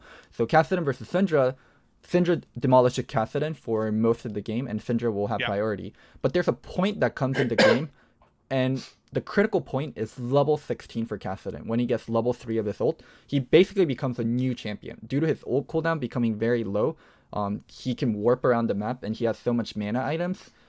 And you can stack Riftwalk. Riftwalk does more damage the more you use it in a short amount of time. So he has multiple dashes, and he becomes an insane champion. And basically any goal of a Kassadin game is to scale up to level 16. And Nemesis... Off side lane, right? Yeah. Playing for side lane. Nemesis understood that completely. And he kept trying to push the team into getting into level 16. And it seemed like Fnatic understood that too. And then they go to Baron. Nemesis level 15. And there's about 30 seconds, 20 seconds off from Nemesis being able to hit level 16. Their only goal should be, Fnatic should know as a team, we should have 4 people mid lane, and we should try to push up mid much as possible, and go through River, and make sure SK can't take Baron on us, because we're so close to the point where we start to outscale them, and Kassadin starts to matter. And Kassadin is in bot lane with teleport about to hit level 16. For some reason, Bwipo is top lane, split from the team. Hylissang and Reckless are behind red buff. Instead, red buff and that jungle has so much brushes and so many places you need to check into. You always want to go for a river. They had no fucking idea what to do and how to enable Kassadin. And this Kassadin did a good job of holding mid, did a good job of scaling to level 16. He was put in a shit situation from draft, but he was 20 seconds away from being enabled and being able to carry the game, and Hylissang and Reckless threw it. I'm not sure how Fnatic didn't know, and I'm not pretty sure most people watching it didn't understand. They probably thought, oh, Kassadin played passive all game. He played passive to the point where he needs to, and he was about 20 seconds, 30 seconds from being activated, and Hylissang and Reckless just gave the game to them. Just threw it at them. We're fucking about to have level 16 Kassadin. Like, it tilts me watching Fnatic so much, because I know how good of a team they were, and I know how much people shit on Nemesis, but man, this guy is not put in a position to succeed, and he gets so much unnecessary hate. There's this concept called poison chalice. So poison chalice is whenever you replace someone on a really big team. Like if someone ever replaces Caps, Nemesis replacing Caps, or if someone ever replaces Faker, that will be a poison chalice. It's a great position, and it's a great spot and a great honor, but you're going to get hate, and it's not the best position to be in. Well, it already happened. Like, you give the example, like Pyrion. Pyrion didn't play badly in SK Telecom, but just because he replaced Faker, everyone wanted to hate on him, right? Yeah. I'm sorry. It's so funny how we just finished talking about Upset, and he just fucking followed me back on Twitter, so that's how we know he's watching the show. Yeah. Because I was saying he was good. Yeah, I'm sorry, go on. So anyways, why are we hating so much on Nemesis? Yeah, it doesn't make sense. He's the one player performing properly on Fnatic and actually doing his job. So it drives me crazy. Bwipo, actually, sure. I want to talk about Bwipo, by the way, because he just followed you on Twitter or something. Fucking hell! No. He inted. He really inted that game. So they did a really good TP play on bot in the beginning of the game. If this was against us, and put us behind. Which means that Reckless on Tristana gets to get his items faster and gets to prio in the lane, even though we had winning matchup. Mm-hmm. So to get out of that lane and to use Ezreal's spike, we swap to top lane, okay? This swap, in my opinion, it was a good time to swap, but it was telegraphed as hell, and Bwipo dies to it. He gives Karthus his first kill of the game, which is huge for Karthus, because then he gets his, what's it called? The Dark Harvest? Yeah, he gets the Dark Harvest stack, which is pretty big for him, and then he gets to snowball as well off items. So we take that, we get Herald, we get Push, which is really good. And then we swap back, and he's just fighting the Scion with no flash, and he just dies again to Karthus. Yeah, okay? I see the Urgot fighting, what? He's just fucking fighting, and he just dies to Karthus. And then we're 4-manning mid because our comp wants to hard force on mid game. And Fnatic were just side laning, so it's like, okay, they're probably just going to wave clear. We're going to have to just try to get turrets. And he fucking teleports behind us and then queue in this fucking series of 1.5 minutes of us just fighting each other on mid lane for Pry over the wave, which of course we're going to win because we're Ezreal Syndra Thresh in mid game against Tristana Kassadin. And of course Nemesis, who was farming side lane, is now being pulled to mid lane because the team's like, let's fucking ARAM, guys. Let's just fight. So that delays his spike, but it all started with Bwipo's TP. I don't know if he called for it, but it was called. Someone called for it, where it was just like, let's just chill and let Kassadin fight. So I mean, you should, if you don't know what I'm talking about, if people in the chat have no idea what I'm talking about, just go watch the game in mid game. It was literally 2 minutes of us throwing skill shots at each other, which we're gonna win because again we have Ezreal, Syndra, Karthus, and then getting mid turret, and they use both their TPs to try to contest this there. This is the kind of things that Doran jacks off to. People shit talking Bwipo. He's like, oh, Bwipo worse than Soaz. I knew it all Bwipo along. played bad. I knew it all along. I told you, mate. I didn't tell you, never bank on potential. And here's why, is people all said, oh no, what are you talking about? Of course Bwipo can play tanks. No, Bwipo can play on. That's very different. That is not the same as all other tanks, mate. I'll agree, I think he was fucking really good on, actually. Hasn't really shown me anything aside from that. And Urgot's literally the most OP fucking top player in the game right now. What? And you're just throwing the game playing that, you clown. Okay, so I think who is the to thing blame? Is about Bwipo. Who is to blame? Okay, who is to blame? Yeah, who is to blame on Fnatic? Can I just talk about Bwipo real fast before I start pointing fingers? Yeah, okay. Go on. So think about the Urgot Sion matchup is that it's not a matchup that you could just like bash each other in the head with. It's a matchup that you actually have to play with smart trading because Sion can easily win it, and whoever gets a kill in this matchup starts winning, essentially, and gets control. So if Sion gets a kill, he gets too tanky for Urgot to deal with. If Urgot gets a kill, he gets too much push power for Sion to contest with, and that means Urgot gets Prow, even dives Sion level 6, right? The thing about Bwipo is that maybe the best way to describe it is like there are people who are needles and who are hammers. Bwipo is a hammer. He just smashes things and hopes that it dies. And it worked really well when you have Caps, because like if you go top to punish Bwipo, Caps gets away with what he's doing in mid lane. Exactly. All the meanwhile Reckless farming bot lane, right? That's why they had that's why the old Fnatic team had what I always describe as like role balance. Like you want to have Reckless if you have super aggro top laner and mid lane. That makes perfect sense. Sure, and I think the thing is that like now there's Nemesis isn't that type of player. He's more finesse. Like he plays smarter about the lane. He knows how to push his advantages, when to push his advantages, and when to be enabled. That's the type of player he is. So he's going to concede pressure when it's not the right time to push. And if you think about the matchups that Nemesis has been playing, mostly losing matchups. Kassadin into Syndra, Galio into whatever.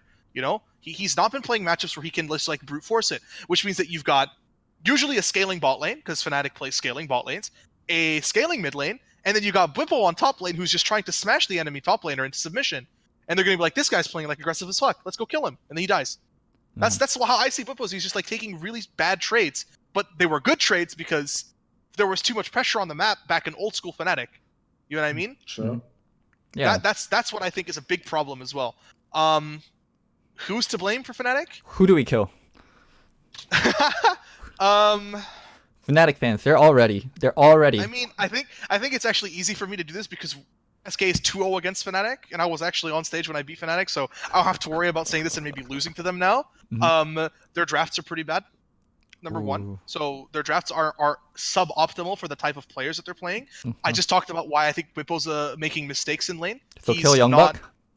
I mean, definitely. No, I'm not even going to say anything. Don't kill Youngbuck. Just fix the drafts. Bwipo needs to start playing lanes a lot smarter, and rather playing with his brain than his hand, like his dick. Again, like I said before. Enable Nemesis. Please find ways to enable Nemesis. Like I don't think he's to blame. He's playing the best that he can and how he knows. So either teach him how to play like an aggressive guy, or be more finesse than what you play. Broxa is playing better than the other players, but obviously not the same level that you're used to. Maybe this is different because of it's like Nemesis instead of Caps, like different play styles. Reckless is never going to change. You are never going to change Reckless. It's never going to happen. Hylissang needs to stop walking into stuff and dying. Like legit. If you have to pick one person to blame, don't place. If you can replace one person on Fnatic, Youngbuck plus 5 players. Like he's picking Bwipo, right? Youngbuck plus 5 players. I mean, I would probably replace Bwipo. Like, put it this way, based on what he just said. You need what you need with this team, right? If you take Bwipo right now and you just swap him for Odoamne, they instantly become a better team, right? What you need for Fnatic, right? What they need is like a top laner who's good in losing matchups, who can play pretty much everything, has a lot of experience, maybe has a funny accent, like a Western European accent, who's maybe been at a world final before as well. Like they just need this one player, like this player. I can't think of anyone. Like who everyone could it like be? That's washed up and probably should be removed. Like who could it be? Like maybe he has like a cool tattoo. No one I've ever said they should have. So, Actually, I don't think there's anyone in EU, so they need to maybe import a player or something. And if possible, if this one player could, within his own life, have accomplished more than every player ever from the NA region, then that would also be cool. Yeah, I mean that's true. Like it would need to be someone who could do that. And I mean, I don't know if they just had this player, like if they just had this type of player. No, there's no one there. They missed the chance. There's no one that fits in. Fnatic would never be so stupid they let 2-star players go. They already lost Caps. They would never be so stupid if they had a player like that on the roster. They would never let them go. They would make the right choice. Especially if you were going to lose like your most aggressive player, which if you're smart about it enabled your own playstyle, you're definitely going to get someone that's going to need more leadership and more control in the game, a more finessed approach to the game. There's no way. I mean, maybe they actually had no. Okay, obviously everyone's fucking seen through. We're talking about they should have kept Soaz. Soaz is actually the missing piece that they need if they want someone that will enable Nemesis. And ironically, I think if you actually asked Soaz right now, I think he'd like to be back on Fnatic. I mean, I don't know. Maybe they. Misfits has got dumpster fire, mate. I mean, but let's be real. Maybe they couldn't actually keep Soaz. Yes, I believe people always say like the money aspect is probably what made it so it couldn't happen. I'm sure they saved a lot of money from losing Caps. I don't know. You don't think Cap's contract would have been fucking insane? Come on, Brokenshard. Yes. You don't think Cap's contract? You don't think they saved money by losing Caps? That's a fact. You think Nemesis getting paid what Caps would have gotten paid? Of course they're saving money. Yeah, but I don't think they actually could even keep Soaz. I think the bridge was burnt. Like he felt really disrespected. He's been open about that. He's felt disrespected, so I don't think he would have ever stayed. But they actually need a player like Soaz. I think Whippo, he's good at playing what he likes to play. It's just not the right way to play for Fnatic. They just can't enable that playstyle. And it was masked by the way that Fnatic played last split, just because of Caps. Like, realistically, Caps enabled Whippo so much. Like, it really did. It shored up all of Fnatic's weaknesses by having this hyper-aggressive player mid lane. And the only time it didn't work was against fucking IG, who had just better players, on those two roles. It's really hard to say, like, during like the moment of it. I know Thorn is gonna say I always knew Whippo was better than Soaz or whatever, but in the moment of it, like when the team is successful, it's really hard to isolate and break down the pieces unless you saw these players on separate rosters before for long periods of time. But Whippo was a really new element, Caps was a really new element, and Broxa, even to a certain degree, was a really new element. And it's shocking how Whippo and Broxa look without Caps. It's like shocking. I mean, I definitely never said that it was a fact that like Whippo would be worse. What I told you is I did tell you that I would pick Soaz, because the difference is Soaz is a known quantity. Like he would actually, it would be very bizarre if he'd become bad, right? Whippo, it's not even that he's bad. It's just not that good in this particular lineup. Like I would say this, Loco, even though normally I would say it's a cop out to not say a person since you asked who's to blame.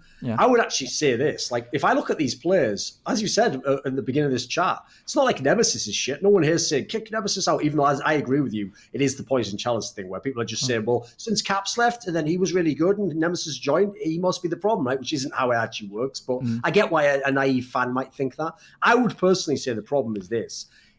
I think that they just lack any leadership in the game. Like you look at all the players they had, who the fuck's a leader there?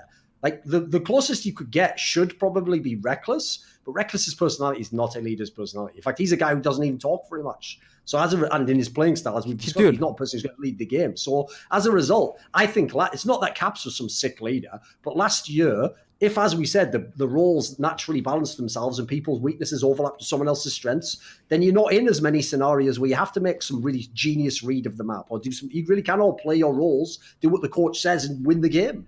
What's with Reckless streaming all of a sudden and like kind of airing out dirty laundry? Yeah, I like He's it. kind of like Reckless. It's crazy. Reckless was never this person. He I'm pretty sure he has someone else use social media for him on Twitter, because he would always just type GG after they lost. It was definitely not Reckless doing it, because he used to follow me and like we used to DM and stuff, and he used to actively use social media. He stopped that completely, and he just like he used to be, I stay off social media, I just do my own thing.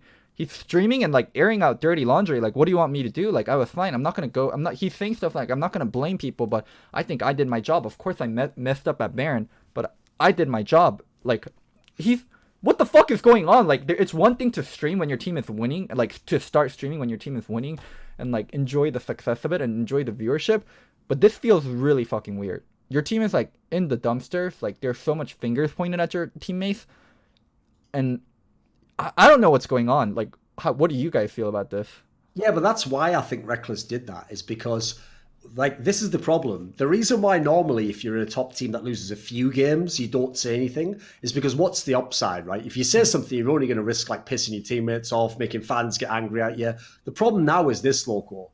In my opinion, the fact that he is coming forwards like that tells you that it's broken completely behind the scenes. Forget, like, just having problems. It's broken. I said this when I saw they were, like, I'm trying to think how many games they were at. I think it's when they'd lost like 4 or 5 games. I even said on my EU podcast, I'm calling it now, Fnatic is absolutely done. Like, if you look at the games they've lost so far, if you look at the fact that, they have kept most of the same players, they're not making an entirely new roster. If there's really these existing synergies, they should be there. Like, they should be the team that leads among the least startup time of all the other squads in the league. So if they're having these kinds of problems, and you looked at some of the champions they were picking early on, that suggests that they also know that things have gone completely to shit behind the scenes in scrims, like nothing's working. So in my opinion, the reason why Reckless comes out and does that is because now it's no longer like, what can I do in this scenario to make the team win? They can't do anything right now. It's like, right, well, the only thing I can do is I can tell people, hey, it wasn't my fault. Like, it wasn't this guy's fault. At least in that moment, like, I can at least get like the pressure off me for 1 second, Brokenshard, it's a strategy. Some people do it, No comment. I would say, by the way, though, that's also shows that Reckless isn't a leader. Because what a leader would do is either say nothing about it or be like, you know what, it's my responsibility. My fault. Yeah. Even if that guy fucked up, like, I have to do better, or I have to help this guy learn how to play. That's like more of a mentality. Like, that's why it's actually very worrying in this team, because another thing is the fact that there's no leaders. Look at the members they have in this team as well. So, like, Reckless is a very famously emo individual. Broxer actually seems like a guy he's not a super, how would you say it, forthright individual. He looked like he was one of the followers as it were in the team, Where does even the morale come from in a squad like this? I mean, it came from Youngbuck's got his work really cut out for him in this squad. I mean, it came from just Caps being this crazy ass motherfucker who would just like, let's just fucking go forward, and everyone's like, all right, let's fucking go. Like, yeah, I actually think being arrogant helped. This is like, it's like, all right, I'm just gonna play like this. Everyone's like, all right, fuck it, let's just do it. Like, he's doing it, so it like made sense. Like, all right, let's go with it. There's no one on the team that's gonna say, let's go like this, and they're gonna be like, yeah, okay. They're just like, I don't know. I feel like, I mean, if we're gonna talk about reckless streaming, obviously, it's not the right way to approach it. That just shows that you just have no faith in your team to fix the problems. And I think that's like really Put it this way, I'll give you an analogy. Well, it's like really depressing to see. It's like really depressing to see a veteran like Reckless do something like that. That's just like really sad to see. Like, you kind of expect more from him. You know what I mean? Of course. Mate, I'm very disappointed that this is the thing. You know what I mean? Right. So obviously Reckless has been like an MVP of the league, has been one of the best players for a long, long time. So he has a very, very high stock. Like his credit, as it was, is insanely high. So as a result, no one's really generally going in on him that much for like airing a lot of this stuff. But imagine the exact same things being said by someone like, obvious examples, Forgiven, someone like that, Dardoch. Imagine these people went on stream and did that. Just like threw their teammates under the bus, like, no, this guy did that way, or like comment on less. People would go mental. They'd be like, oh, that's so toxic. Like, wow, we're a fucking bad teammate. Like, actually, Reckless doesn't probably realize that he's like living on borrowed time right now. Like, he's getting away with the fact that he was reckless for the last few years, and therefore people let him get away with it. In fact, because he hasn't been very public and hasn't been very forthcoming with his opinions, I think most people are mistaking the fact that they think it's cool that he's telling them what's going on with the fact that it's fine to do this. Like I'm not going to hate on the guy, but I don't think it helps when you're in a losing team to then also comment so publicly about things that, Yeah, it's actually so messed up, like how being liked lets you get away with so much. It does, of course, yeah. Mate, this isn't an exaggeration. What's mad is I actually look back now and realise that a lot of the scandals I was in earlier in my career is just because people didn't know my personality. So what happened is they just saw what I said and looked at it in isolation. I could say exactly the same shit now, or worse, and people would go, that's just Thorin. Like, we all know who he is as a guy. Like, it's the same thing. I've built up like a certain level of credit, So, yeah, you're right. Unfortunately, it's because it also works the other way, Brokenshard. I always say this. Like, if you're a player in a sport, for example, who's known to be like really dirty and you're always in trouble with the refs, you now have to act even more in line. Otherwise, the refs are just looking to give you the foul. Like, he did that. No, it's like, it works both ways. So I agree with you. I think Reckless at the moment, because he's never tried this before, probably just doesn't realize it's actually kind of BM. None of us are saying Reckless shouldn't stream. It's just streaming so directly after losing the matches and like publicly talking about some of the problems where he's not someone that's like known to stream a lot is bizarre and kind of bizarre is definitely the right way. It's like when I said before, what would you gain from it in a normal setting? That's the same thing. Like, unless it is to shift blame or to get pressure off you, it's like you don't really gain anything from doing this. Like telling people behind the scenes shit, like you're only risking making people even more depressed or fans hating on a different guy in your team. So I was just tying it to the leadership aspects. If anything, a leader doesn't do that. Come on, man. Reckless, I actually don't blame Reckless at all for not being a leader. People can say, he's been playing League for forever. You don't have to be one. You don't have to be a leader. Not everyone's cut out to be a leader, and it doesn't make you less of a person that you're not a leader. You need a leader on a team, maybe one or two. You just can't have zero. And sure, like veterancy and like playing for a long time, like being the face of a brand, makes you more naturally inclined to be a leader, but not everyone has leadership personalities or leadership traits, and that doesn't make them a bad or a worse person or a worse player. If just being a leader just meant being a veteran, then there'd be a lot of like shit players still playing League of Legends. Of course. It really does take a special kind of person to do it, or a team of 5 players that can form under one vision. But that would mean sacrificing their own playstyle to get to that vision. Examples would be like teams like Griffin. But does Fnatic, like, do those players seem like those types of players? I mean, I don't think Reckless is the type of person to sacrifice his vision of the game for like a bigger picture, if that makes sense. All right, he plays the game. He plays the game how he wants to play the game, and it's worked for him. It's just not working anymore. Yeah.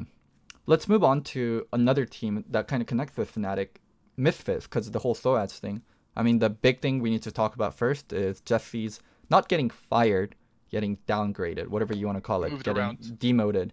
So, yeah, I think if I don't ever want to blame a coach and be like, that was a good thing that happened, but I would have to say Misfits, their biggest problem is not unifying under a single voice, and I think it's extremely, extremely hard for Jesse's to coach that team because he played with some of the players. Some people might say it's a benefit, but if you coach the players from the same era as you, it is much harder. Probably one of the hardest players that I had to coach was Madlife. I actually had it easy with Lustboy because me and Lustboy had a really good bond, where me and Madlife used to have a good bond and it became much more professional. But because Madlife still somewhat viewed me as a player and he knew me as a player, it was really hard to coach Madlife. And I think Jesse's coaching SOAS, that would have been a nightmare. I'm pretty sure SOAS just told him to fuck off a lot of times. So I actually do think it's the right direction. What do you guys think? I mean, for sure, the way that you've put it. I also played on a team with, Wonder, Senkux, Kobe. They were my players for a split, and then I actually coached them in Challenger. And that transition was really difficult in the beginning. So I could only imagine what it would be like for actual veterancy players like SOAS, or even Gorilla, to view Jesse wasn't that amazing as a support player, as like an higher coach. So, I mean, Jesse was already people were just like, why is this guy the coach? Like, this guy you could find much better. It's like he already had a tough job, and then it's just like he didn't fit into those shoes. So Moose, right person to come back and take over, definitely. I mean, it's a good step forward. We play Misfits tomorrow. Hopefully not that much of a step forward. Doran, what do you think? First of all, luckily I don't need to know whether Jesus is a good coach or not, because I always say this, if you are the coach of a team that has a lot of talent on it, like you in theory have players where, but it's whether or not you think Misfits should be the best, there's no way they should have the record they have now. That is absolutely unacceptable for this level of spend, this level of talent. Veterans, we're not even talking about rookies here. It's not like you bought some super duper rookie that everyone thought would make it and is bust.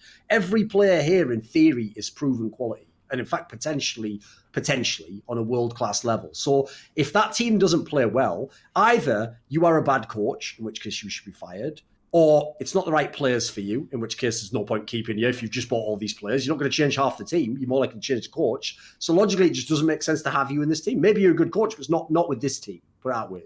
And then the other angle is, on the bringing back Hussein movie, I have to say, I don't know what it is behind the scenes that made them remove this guy in the first place. Why didn't you at least just give him a crack with this new lineup? Like the players you had last year were nowhere near this level. They love him. No. As someone that's connected with Misfits, they love him. They love. Yeah. They love him. Fucking love him. It's not that they didn't want to give him a crack. He just wanted to take the next step.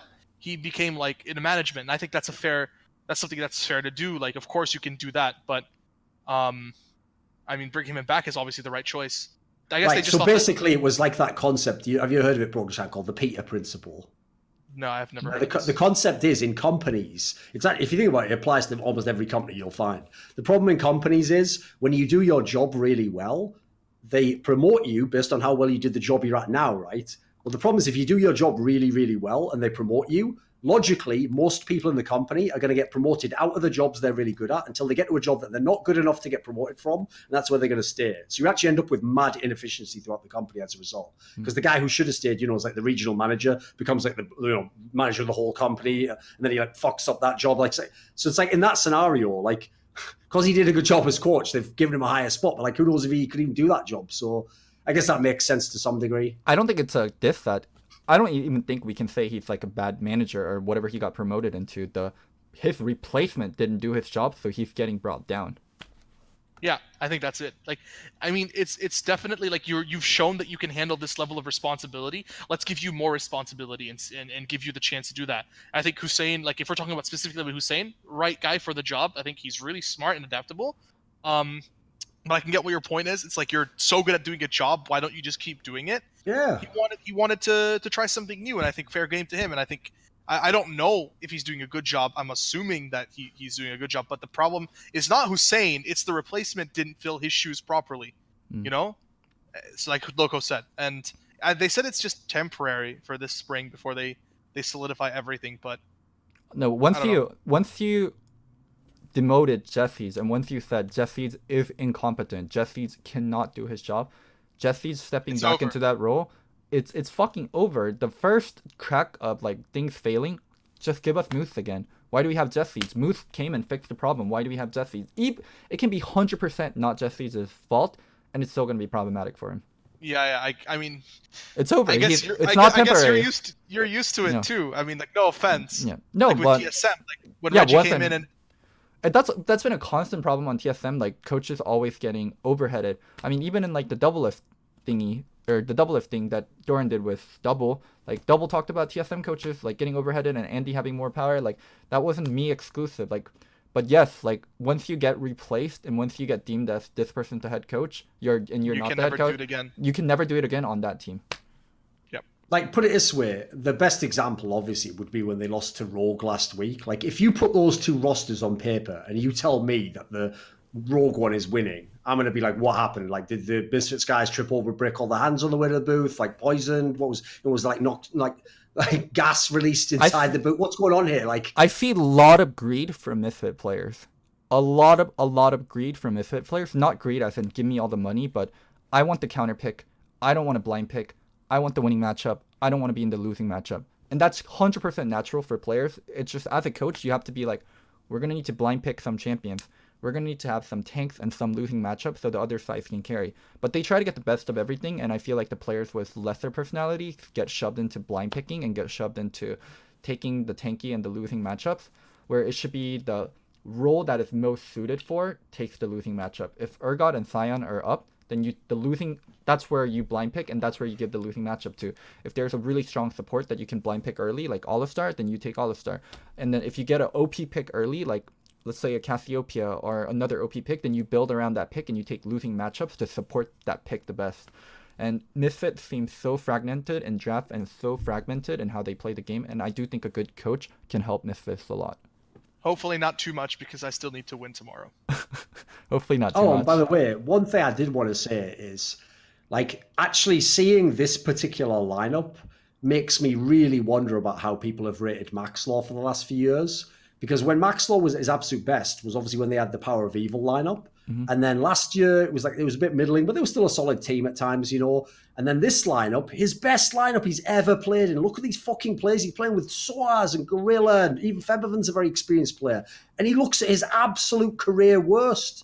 He looks terrible. That goes for that all 5 wonder as a jungler. No, but as a jungler, that makes me wonder if, like, you know, in some of the, like, maybe Power of Evil had great communication with him or something, or they had a great understanding or something like that. Because this makes it look like as a jungler, the problem is people gave Maxlaw kind of like the mental, like, people always compared him to like as though he's like the EU Smithy, you know. It's like, oh, he's going to play great around all the teams. Like, it doesn't look like he knows what the team wants right now. I don't want to blame any Misfit players at the current moment, because it's the worst they've all looked as a group. So there's something wrong in the system, and I don't think it's fair to be like look at individual cogs. Because I can have criticism for all 5 Misfit players. Is this the same guy who just a minute ago was like, who do we kill from Fnatic? Who's the one to blame from Fnatic? Yeah, who are we killing on Misfits? Who were we killing on Misfit? We killed the right person. Oh, who was that? Jesse died. Yeah, we killed the right person. I think we killed the right person. Okay. No, here's the thing though. That I will say this. That alone won't fix this Misfits team. Even if Moose does an amazing job. Like, I have to say, one area I'll hold my hands up after seeing this team play is, like, I actually fucked up myself when I looked at this squad. Because on the one hand, I do think they've got pretty good players. But actually, I also think this is a team that's really lacking in leadership. Like, you look at them, they don't have a clear identity. They don't look like in the game they have great shot calling. They don't look like they have a great idea of what they want to do at any point in the game. Like, I mean, I think I made the mistake of doing it where, like, each player individually looks good enough, but maybe, like, that's the area that nobody makes up for the weakness of the other person in that sense. I'm a little bit more confident about Misfits because they do have leaders. It's just they have too much leaders and they're not under a unified vision. I think getting this team under a unified vision is going to help them so much. It's not like Thoaz doesn't know how to play tanks. It's not like Gorilla doesn't know how to blind pick. It's just sometimes they're doing it at the wrong times. Like, it's not like Featherman doesn't know how to be a good carry. It's not like Maxlor has never been a good jungler. It's not like Hansama has never been a great carry. We're just seeing the worst of them. I genuinely think we're seeing the worst of Misfits right now, and they can only go up. I mean, they lost to Rogue. They can literally only go up. After Brokenshard beats. Yeah, no, but the question is how far they can go up. How far? Everything starts clicking. Let's see the field. Because here's the thing. After what I've seen in the split so far, even if he gets it together, I would say, like I don't think they're going to be better than the 4th best team. It's about the best they could hope for. I don't think they beat G2. And then the other two that we would be talking about is OG Schalke and Vitality. OG Schalke, right here. SK. Maybe in the future, but right now, I think there's a clear top class of G2, OG, Schalke. But that shows you that this team probably isn't going to work out that well, because the lineup still should be better than that.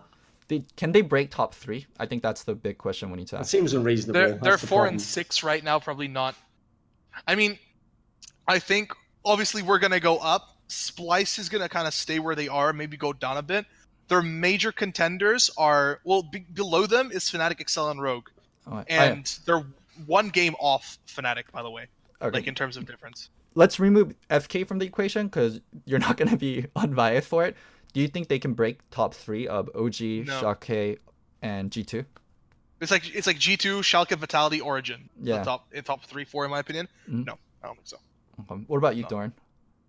No, because the thing is, like, G2's just got way too good players for a start off. Schalke actually looks, if you remove player strength, Schalke looks like the best team in the LEC.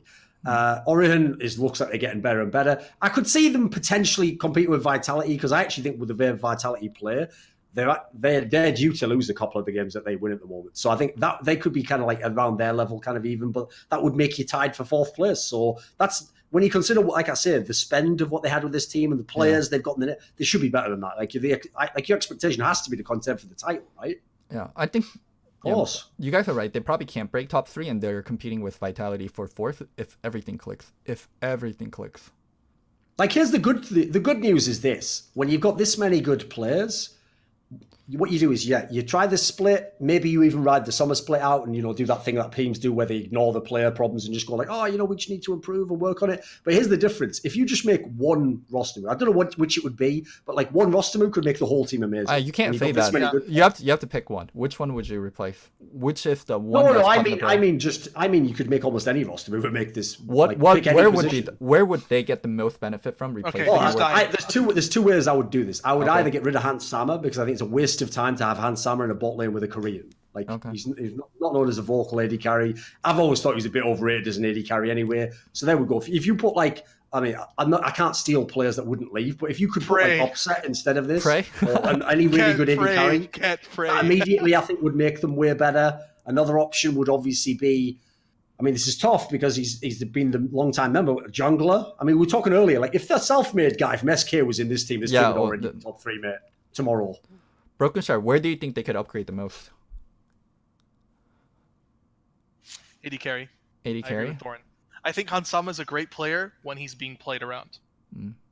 But you can't always play around bot, especially if you think about Gorilla's biggest strength when he was on teams with Prey, was that they were basically the SOAS of bot lane where they were played away from and always had impact, right? Yeah. Like they were always being played away from and they played like the top side. So I would get a more well-rounded AD carry and finally let a team fucking explore SOAS's potential on carry champion.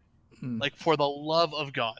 He can definitely play tanks. You can definitely execute and use Hans Sama as a win condition. But the thing is, when you have a team that's this stacked, being one-dimensional is unacceptable. Here's the sick thing people don't realize is like SOAS could be like the MVP of the league if he had a team set up around him. That's not even an exaggeration. The guy's that good. But he literally never has. Because unfortunately, the middle portion of his career was where he had to just play tanks anyway.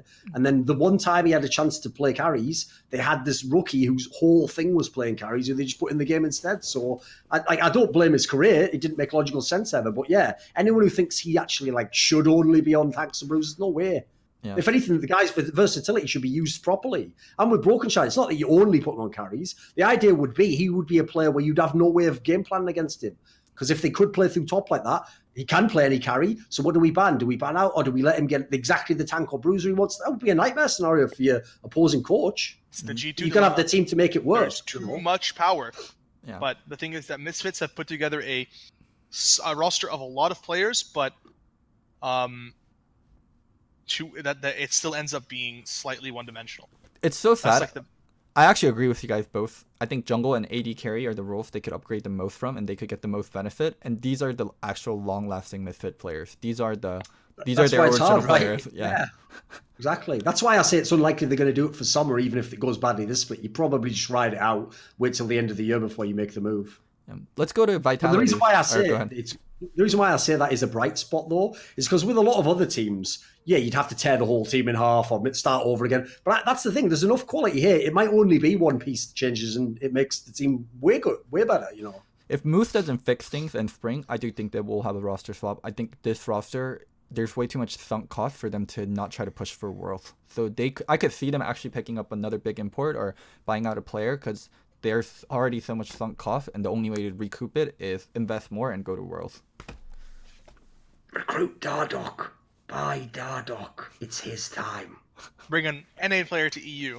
And then when they're like, no, but I heard he is toxic. Yeah, he's not a pussy like you. Shut the fuck up and get him in the team. If you want to get Dardoch, hit me up. Yes, you and Dardoch have the best relationship, don't you, Loco? We actually do. It was a joke. I'm assuming that it's fine. It's just that actually, Dardoch in EU is an experiment, like a fucking mad scientist. Wouldn't that be so amazing? I want to see happen. Just okay. I want to see Dardoch versus. You have to realize. Here's what would happen. I feel like Dardoch versus Selfmade would be. Dardoch would arrive in Europe, right? He'd go on solo queue, and someone would start flaming the fuck out of him, and he'd go, "Oh my god, I'm home." And he'd just and then they'd understand him. They'd bring him in. He'd finally, I'd get that hug. Oh, thank you. Be brilliant. I'd love it. Also, it's one of the only NA players anyone's ever going to import, isn't it? Like no one's going to fucking import Paul Belter to Misfits for I'll give him anything. $2 million a year. It's never going to happen, is it? Come on. Super fun experiment for Misfits. That could be cheap for them. for summer. Dardoch Forgiven. Put both of them on the same team. Still has. I'm sorry, you're gonna have to play tank for one more split. We got Dardoch Forgiven. I mean, you do need to realize I would have to be able to. You'd have to let me prep Forgiven just for 5 minutes before he came in the room first, because you have to understand the first thing Forgiven would do would be sit down next to Gorilla and be like, "So how do you like it to play with good AV carry for once? You play as shit. I fuck him up in lane." The worst Greek accent I've ever heard in my life. Better than your accent. Go on, then you do one. I don't do Greek accents. Yeah, so fuck off then. Yeah, it's all great to be a critic, isn't it, when you're not on the field? So I gave a chance. You knew I was doing something, didn't you? But anyway, that's not a joke, by the way, Loco. Forgiven actually does think he's better than Prey. Okay, that's not a joke. He'll be like, but we want LCKs. What would Forgiven say? He'd be like, yeah, I didn't have fucking Youngbuck in top lane. Win LCK and win LCK and still lost to Deft. I didn't lose to Deft. That's what Forgiven would say. Exactly, yeah. So what if it first get like 2 puppies, or you get like a puppy and a cat, and then you got to introduce them, but you want to do it in like a very like safe manner, like you get like a fence so like they can see each other and they can get close, but they can't actually bark at them. Like that's what you do with like if you got Forgiven and Dardoch on the same team, like you make sure they're calm, like you pet them, and then you get like a fence or like a glass wall, and then you put them together so they don't go like fucking ham at each other. I'm super curious how that duo would actually work out if you got Dardoch and Forgiven on the same team.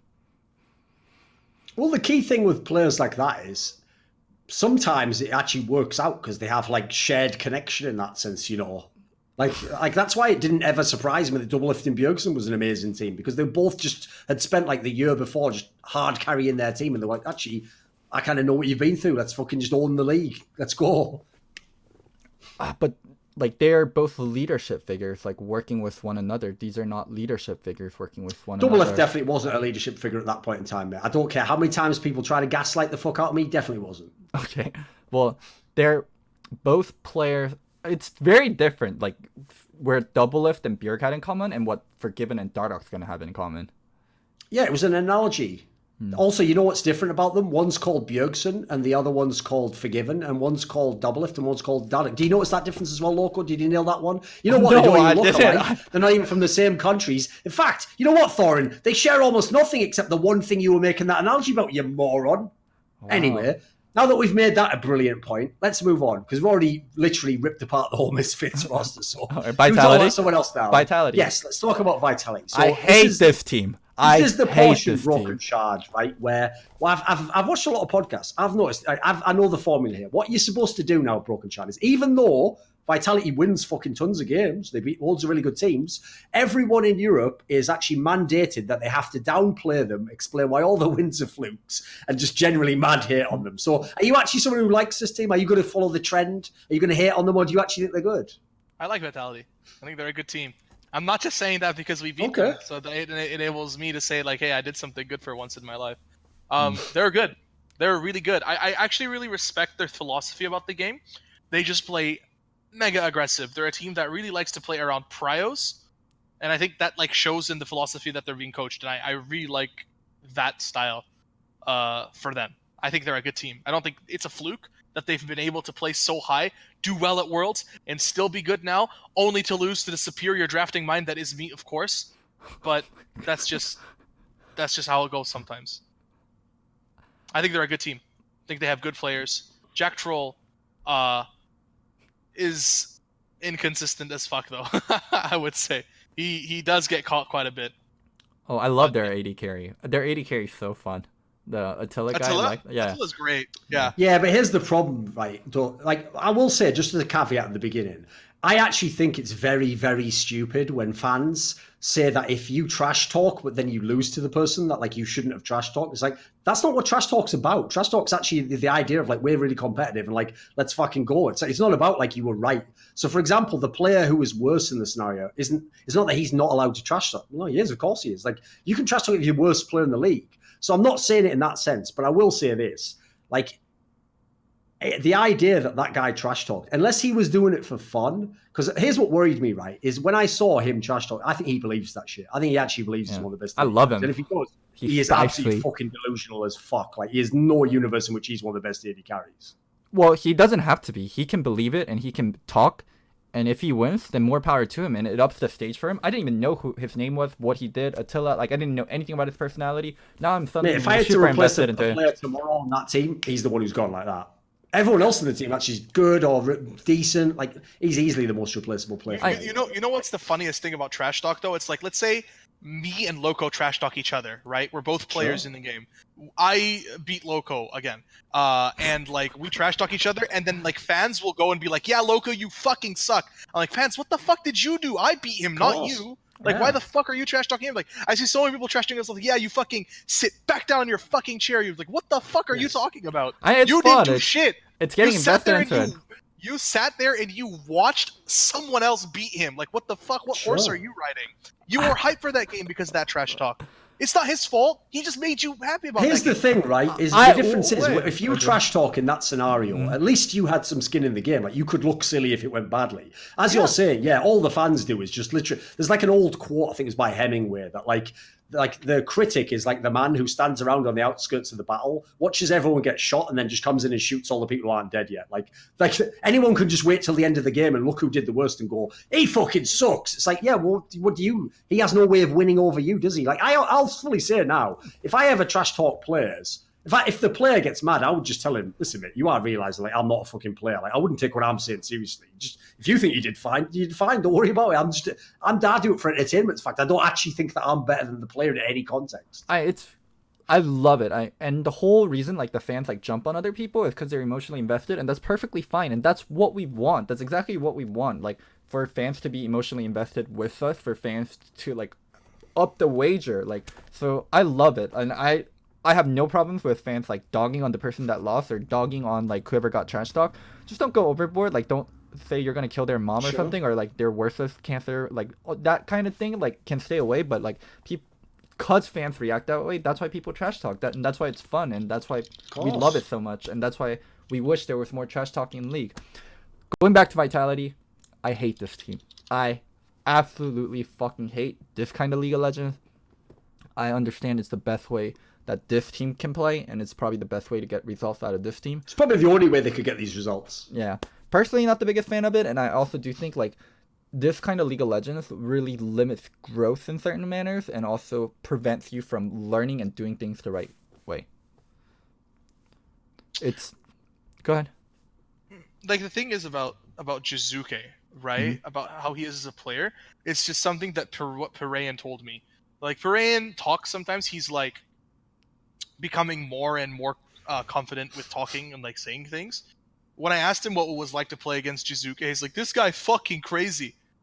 Like, the way that he plays lane is like super aggressive, and it's like, I feel like Vitality is a team full of hammers, if that makes sense. And that's kind of what makes them really good, is because they are really confident in the way that they play, and they play really aggressively, and their coaching philosophy, like the way that Yamato Cannon, I think how he looks at the game, is aggression and pressure. So this is kind of why they're a team that always needs to be kind of feared, because this philosophy and ideology always works in League of Legends. Top tier, best League of Legends is early game pressure, winning through snowball. That philosophy is what's taking them so far, in my opinion. So, I think that's a really good description. This team is all hammers, but the best League of Legends team isn't all hammers. They have a lot of tool set. They can use a hammer, they can use a screwdriver, they can use a wrench. You learn to develop different skill sets, but all this team is doing is constantly hammering things and learning to be better with a hammer and not picking up other skills. So you can win by doing that, but it limits you into the future and limits you as a player, and it limits you as a team. Like, one day, like, when this style doesn't work, one day when things change, like, these players aren't left with very much other than this skill. It's a fundamental and a very, very important skill to have, but it's not the only skill you can have. There's like a quote, I forget the exact line, but the gist of it is like, a master knows when to break the rules. And that is exactly the problem, I actually think, with this style of play. It's like, say you're really good at this style of play, but you don't ever learn normal macro and how to normally play the game out. You only have one option. You have to just do this all the time. And in fact, then it becomes predictable. If you could half the time play normally and then do this on occasion, you'd be incredibly dangerous. Now, I will say, I add in the caveat there, I don't actually think they have the roster to play normal League of Legends. I think they would be a worse team. So as much as, even though I personally don't think they're as good as their record, like I implied earlier, I think they've gotten a couple of wins that if they keep playing enough games, they'll lose a couple of those games as well. It'll even out and they'll be like the 5th or 6th best team. But they're cool in as much as they're always going to have upset potential over the top teams. But like if this team goes to a best of 5, they're not beating fucking G2. They're not beating Schalke probably. Like this is not like they look great for best of 1s. I think this looks terrible for best of 5. I think the best way to describe Vitality is that they're a team that knows themselves very well. You know, they know what they're good at. They know how they want to play the game, and because they're so confident in themselves, and how they want to execute, they're going to automatically do better than even a team that's like even a little bit unsure. You know what I mean? Like they've all bought into this vision of how the game should be played, and I think that's really dangerous for other teams. Like maybe you're right that their roster is not good enough to play different ways, but because they know what they're good at, they're all, and it's like, is it really that easy to beat like the enemy that you know when they're just that good at playing that style? I think it's like the real question. It makes you inflexible, and you know exactly how you should prep versus Vitality, and you know exactly what you should expect from Vitality. So I think in the future, this is going to be problematic. All the credit given to them. I don't want to take anything away from their success because I talked about how I personally don't hate this style. But logically speaking, this kind of play and this kind of coaching and this kind of team has its limitations. The thing is, I actually think like the mid and top are pretty good, and then like jungler's done all right considering he's a brand new player and he's a Korean. So the top half of the map's good, but like with this bot lane, I don't see how they're going to just be a normal team. Like, that's actually one thing I always wonder about this squad, because obviously the problem is like as actually Brokenshard talked about earlier when they weren't in this particular squad, when they were in the Giants team. Obviously, those are the 3 players that come from that era that have all stuck together. Like, I actually wish you could separate them. Like, just put in a different bot lane on this team, and then let's see who Jizuki is as a player. Because I don't know at the moment. He's still in the same core as he was in the entire time. You know, I want to see what had happened if he had a normal team. Would he still do this? Would he play differently? I don't know. I find him actually the hardest mid laner to gauge actually how good he is. Because he either has the pop-up game where he looks amazing. He's very or mistake prone. His team loses, and I can't tell if he was doing badly off, you know, because he just plays that same style all the time. He's very mistake prone. As good as he Attila? is. No, Jizuki. Oh, sorry, yeah, Jizuki, yeah. Go on. Sorry. He's very mistake prone. That was the comment. Yeah. Okay. Yeah. I mean, if we were talking about Attila, like I just remember like a specific moment when he got like Zac ulted. It's like, I'm getting Zac ulted, and he gets like a kill. It's like, I'm so fucking good at this game. I was like, he made a mistake, got caught, and then got away with it. He's like, I'm so fucking good at this game that I feel like that's kind of like Vitality. It's like they get like knocked down, and then they just kind of like find a way to make it good for them, and then. So what you're saying is they get knocked down, but then they get up again. Oh, but I knew, down again. Then they get up again. And if they get knocked down again, then they get up again. So because the thing is, you're never going to keep them down, Brokenshard. You can just never get them. What have I done? No. You know the song I'm referring to, Loco? Yeah. All right, I don't know if you had it in Korea or not. It's like a classic one-hit wonder from the UK. Oh, what have I 20 years ago. All right, I don't want to talk about the other EU teams personally. Do you guys want to? Okay. Sure, not let's really. do it. I don't want to not talk about. I don't want to. Just take some viewer questions or something. You don't want to talk about Rogue XL? Like XL have insane, but never mind. Okay, let's go talk to the viewers. Okay. Yeah. Well, before we talk about viewer questions, I actually there's like a small topic that I want to bring up, and then there's like a huge topic that happened in Korea that I want to bring up. So small topic is so Odo Omne's I think girlfriend on Twitter she's very, very active on Twitter, and she says stuff like what is it? Misfits isn't the only. Flaming the other teams. Well, not flaming the other team, but stuff like Misfits isn't the only thing that's gonna get smashed tonight. Wink, wink, face. This is a public tweet that this girl made. How do you guys feel about girlfriends in esports, and also like them being proactive within like supporting the team, or just like very public about like, oh, I'm dating this player? I'll start on this one since it's not Go game for related. it, Thorian. So first of all, like in this particular case, that's not that bad. I mean, I will say it might, depending on how Odoamne as a person wants his image to be, it might be a little bit embarrassing, you know, like, I mean, obviously that's a little bit kind of like too much information, you know?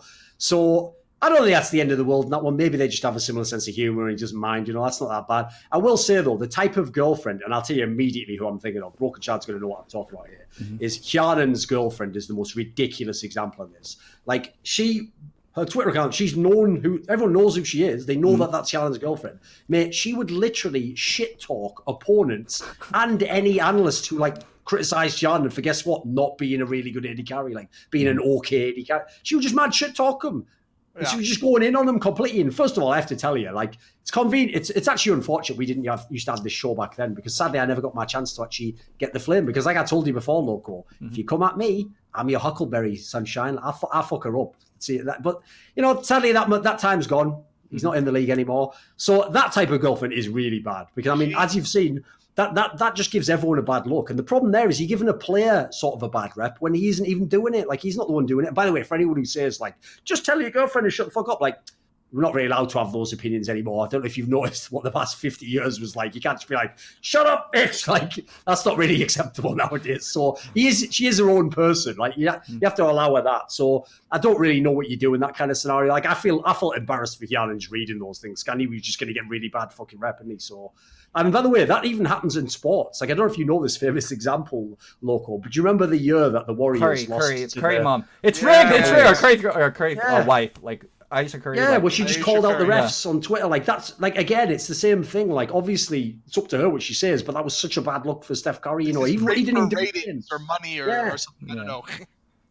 She said it was rigged, in the finals. Also, this is the one part where I wanted to take her aside, that Aisha Curry or whatever, is just go, right, think about it, genius. He still has to play some games in the final. You've just told the refs that they're rigged.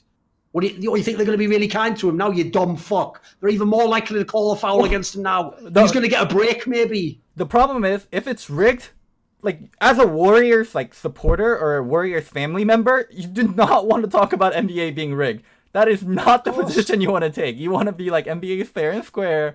Like, things are all done by the rules. Like, you definitely don't want to talk about the NBA being rigged as like a Warriors fan or like a Warriors supporter. So yeah, I mean, Ram, what's your opinion? So the Hjarnen's girlfriend thing, that's like a step. I picked her because she was an extreme example, obviously. She said some really fucked up things on her Twitter, like some really messed up things. I don't want to bring them up here because I think it's just like personal, really personal. That, like, here's the thing, I never started calling her out until she started going properly well out of order with Vidius, and I was like, fuck this, I'm not going to accept this. Like, I have my own platform. Guess what? I can use my platform against you if you're full of shit. So yeah, there was some really I'm not even talking just about bantering people. Some of them were mad out of order. The shit really out of line, like stuff that is known within the scene, like really embarrassing personal stuff that she knows because she's technically a part of the scene by dating Hjarnen, that should never ever be on Twitter or on any social media. Like, that's really fucked up stuff.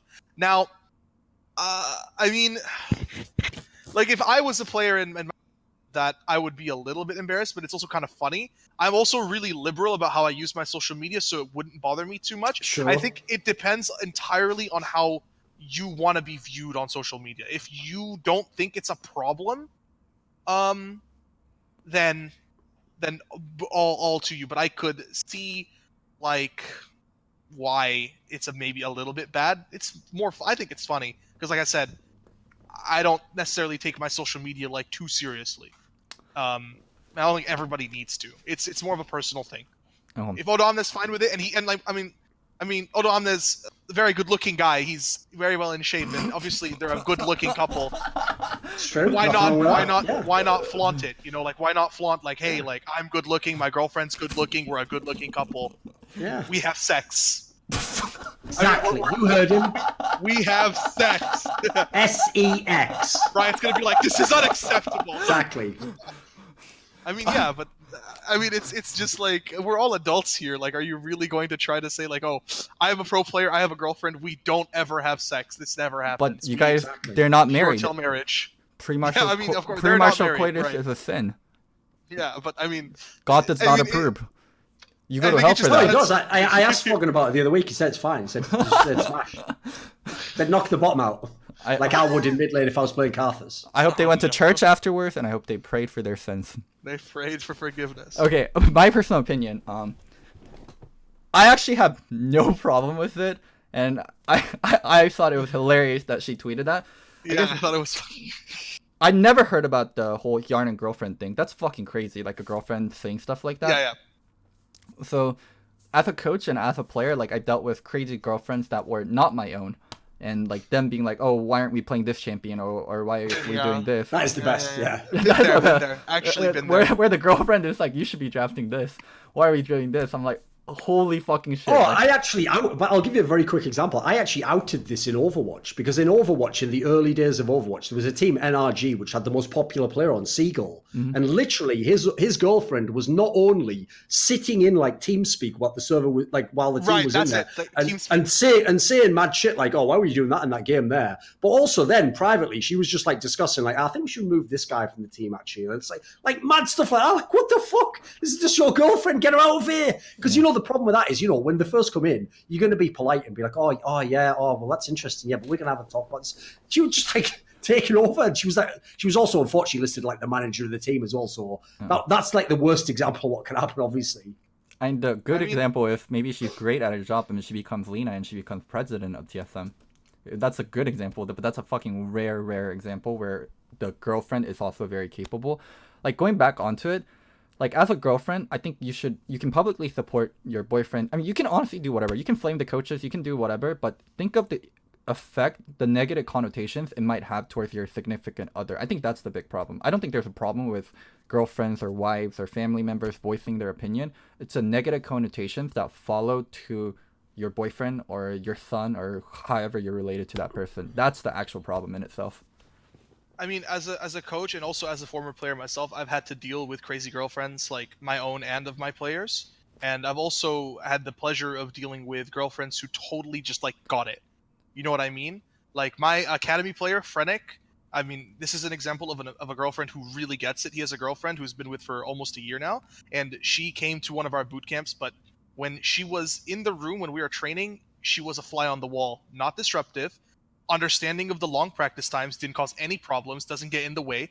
It's like you can have a girlfriend and your girlfriend can be involved with you as a supporter, but the second they just get involved with the team, like that, there needs to be a separation. You know what I mean? And like you said, you can't necessarily tell someone to shut up. Like, of course, you're gonna be like, hey, shut up. Like, you should talk like this.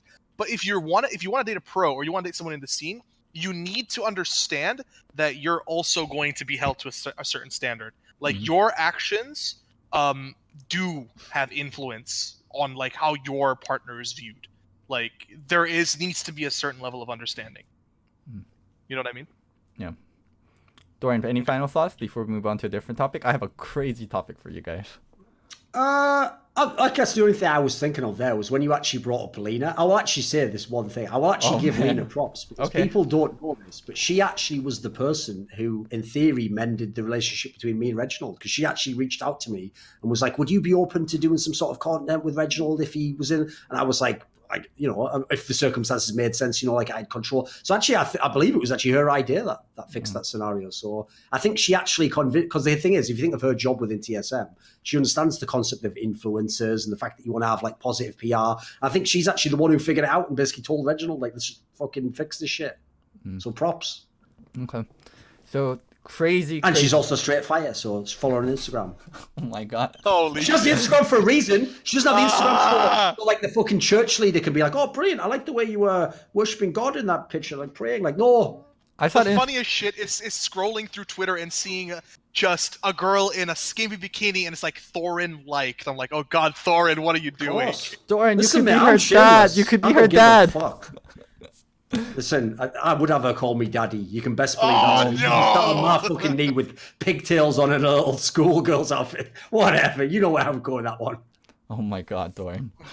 I don't give a fuck. I've told you before. I keep it right on Main Street, homie. Right on Main Street. Yeah, why don't you tweet you nutted to the picture afterwards, too? No, because I would never do that. That's just classless. That's disgusting.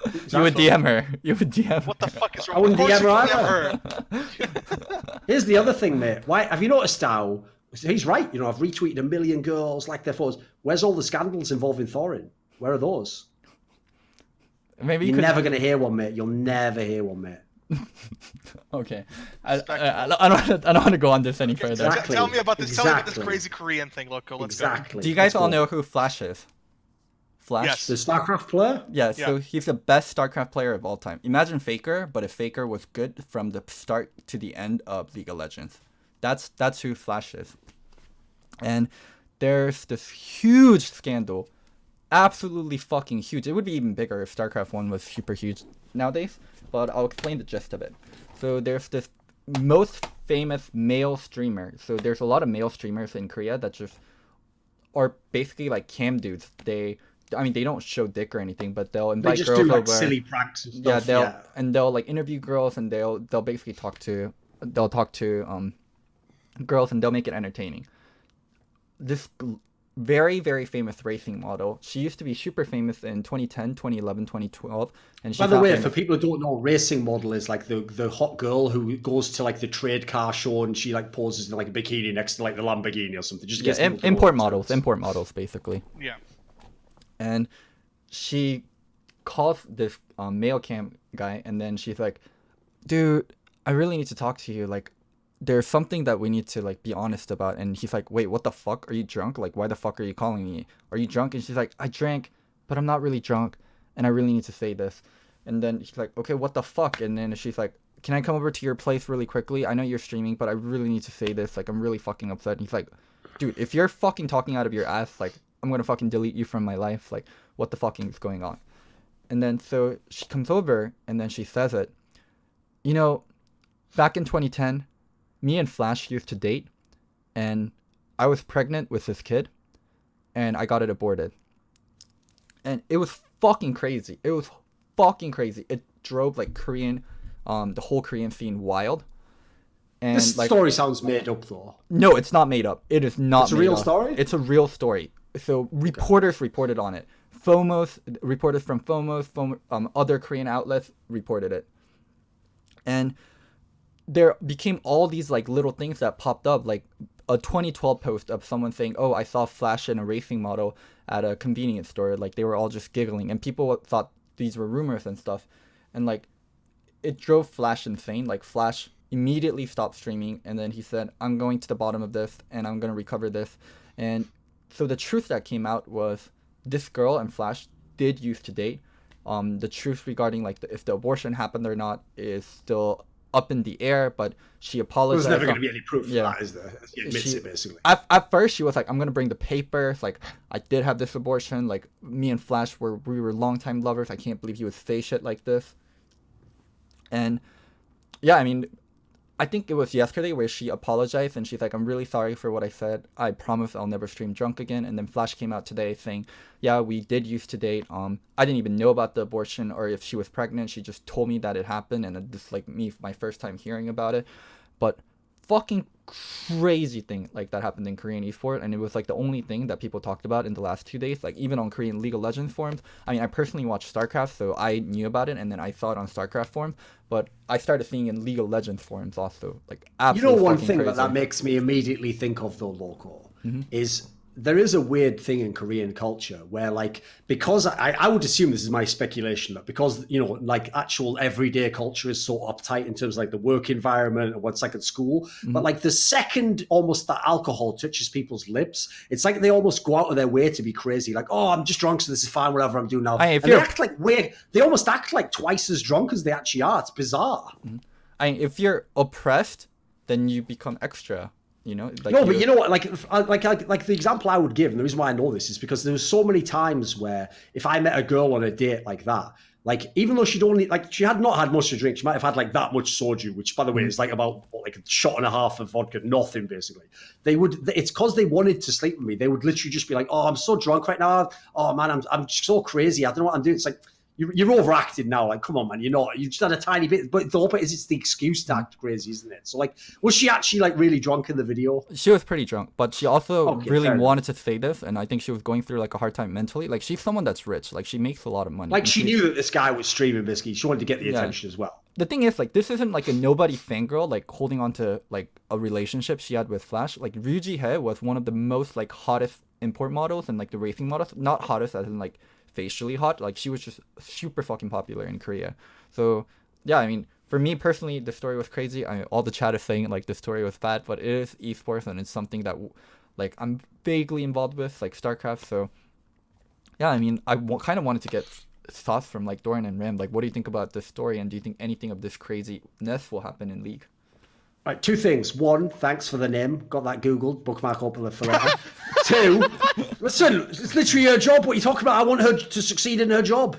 You know, that's what her job's for, to look great on camera. So I'm going to help her with her career, help the young lady out. Secondly, that is unfortunately one thing that is going to only continue to happen in esports. Like, by the way, something like that will happen in the West eventually for sure, because think about the problem we have is we have, not only do we have people who are becoming like sports stars and really, really famous, which already attracts people who will, you know, like before we had the internet, the famous thing in the UK was you would just sell your story to the tabloid if you slept with a famous player, you know, and that's how the story would get out there and you'd get some money off, some fame off it. Well, the problem now is streaming itself is really popular. So when you consider how many pro players date streamers, go to TwitchCon and hook up with people, etc. Like this sort of thing will happen for sure in the Western esports, or probably even on the same sort of level. It's unfortunately you can't stop it. It's just gonna be a scandal, isn't it? What, like Bjergsen is my baby daddy, shit like that? There'll be one like that, yeah. It'll be like, God. Oh, you know, Bjergsen likes to dress up as a fucking dog or something. I don't know. Well, no, in that scenario, no, sorry, that doesn't. Like that joke doesn't make any sense. Obviously, Bjergsen would make them dress up like a dog because that's how he treats his junglers, and he'd be like, "You're my jungler. You always like stand slightly out of vision. I don't want to see you, but I want to know you're there watching me in the mid lane." As I whatever. You see where I was going with that one, right? Brokenshard, your time to risk your career. What do you think about this? I mean, it's like, I think it's just like really trashy to kind of like air this type of stuff in public. I feel like in a way that she definitely did it on purpose to kind of get it out there. I mean, I'm not gonna be honest, I'm really that interested in it. Like, you know what I mean? It doesn't like change too much for me. Like, obviously there's shit that I can never talk about shit that's happened in like NA and EU that maybe Loco knows about, maybe Thorin knows about, but like I know shit that's happened, and if it ever got out, it would cause drama because do you think like, it's really on this kind of scale? But why it was so interesting to me was because it was with Flash and Ryuji Hei. Both are like top class people in their industry. Maybe like I'm not so sure if I know too much about like an EU pro or an NA pro dating like a supermodel. You know what I mean? Or like maybe big tier streamer, but and there's like Febben dating like a fucking famous Instagram model, but there isn't like she's not posting abortion stories. Like that's the thing. Like I think people will date higher and higher tier people within different scenes, but like this kind of drama is cray. When esports gets more mainstream, then the mainstream famous people will start mingling. If that makes sense. And Thorin's right. Like Bjergsen or Reckless could very well be dating like an actual Playboy bunny or I mean, listen, like that. Like I'm not going to obviously tell any details of who the players are, but I can already tell you I've seen with my own eyes massive name League of Legends players take ridiculous gambles on the people that they like slept with at after party. You know, people who like are known to gossip to everyone. So like the problem is if you're an 18-year-old kid and you were a nerd 1 minute earlier, and then now you're like a superstar and you're getting paid mega bucks and all the girls want you, some people are gonna make bad decisions. It totally makes sense, you know. Don't blame them. It's just going to happen, unfortunately. It's already happened. I mean, it's happening. It's happening now. It happened before, and it will continue to happen. Just because the level of exposure, it's like, and people will always being there to take advantage of it. I mean, I was expecting like, Flash suddenly was found out to like have fixed matches or something, and it's he had sex with a girl. He was dating. Whoa, this never happens. So it's like, I don't know, maybe I'm a bit numb to it. No, because to be maybe fair, I don't. I mean, essentially, the part of the story everyone's missed on this one is Flash, one of the most intelligent StarCraft players of all time. Are you aware you can get this sort of thin piece of material that blocks the baby coming out? Like, have you not figured that part? Like, the other why should she get pregnant, you idiot? Wrap that shit up. The other play safe. To be fair, he did always used to 14cc and lose the fucking game off that. So there was obviously a risk-taking element to this guy because he was he's getting greedy. He was trying to get ahead, wasn't he? He's trying to get too much, you know. Sex education in Korea is really, really bad. The kind of sex ed I had in middle school in North America was like fucking shocking. Like they showed us everything in middle school. They showed us everything. And they showed us how to use things and stuff. And I'm like, holy shit, what the fuck? I don't want to see this. I'm a fucking 14-year-old. And then the sex ed I had in high school in Korea was much tamer than the sex ed I had back in middle school in America. So, yeah. Sex ed in Korea is... I'm sure it's improved since I was in high school. But the sex ed in America is fucking wild comparatively. I mean, think about like how old Flash is. If he got sex ed in the 90s, it was... tame, and maybe he didn't know, but I mean, yeah. I just think it's like really tabloidy and then just like whatever. We talk about everything here, Brokenshard. All right, that's fine. I love the idea of Brokenshard of all people, the person who literally spent the first 2.5 years of his career just like, haha, did I get another meme off, guys? Did I get it in time? No, too late. Oh well, my bad. And then also literally just loves drama as long as it's people he knows. Now it's just like, guys, I'm going to take the high road on this one. Like, that's beneath me now. I'm a professional. You know, I'm not here to talk about that gossip and shit. I mean, I'm here just for League of Legends. You know, I've changed a lot. I'm happy to say, I'm like really happy to say that I've changed a lot. I'm like a totally different person. You can't say that. Like, you can't say that to Toyin. You get flamed if you say that to Toyin. Never heard that before. Never heard that before. I mean, I really do. I actually really do feel like. I mean, I look at how I was back then, like season 3. I watched like my old interviews or like the way I interacted with people. I can't even believe people fucking liked me. No, listen, I agree. Don't worry, no one likes you. Don't worry, no one liked you. Listen, I get it. You've just actually, you know what? I'm glad you said this because you've just explained to me. Now I understand why Loco always goes on about that.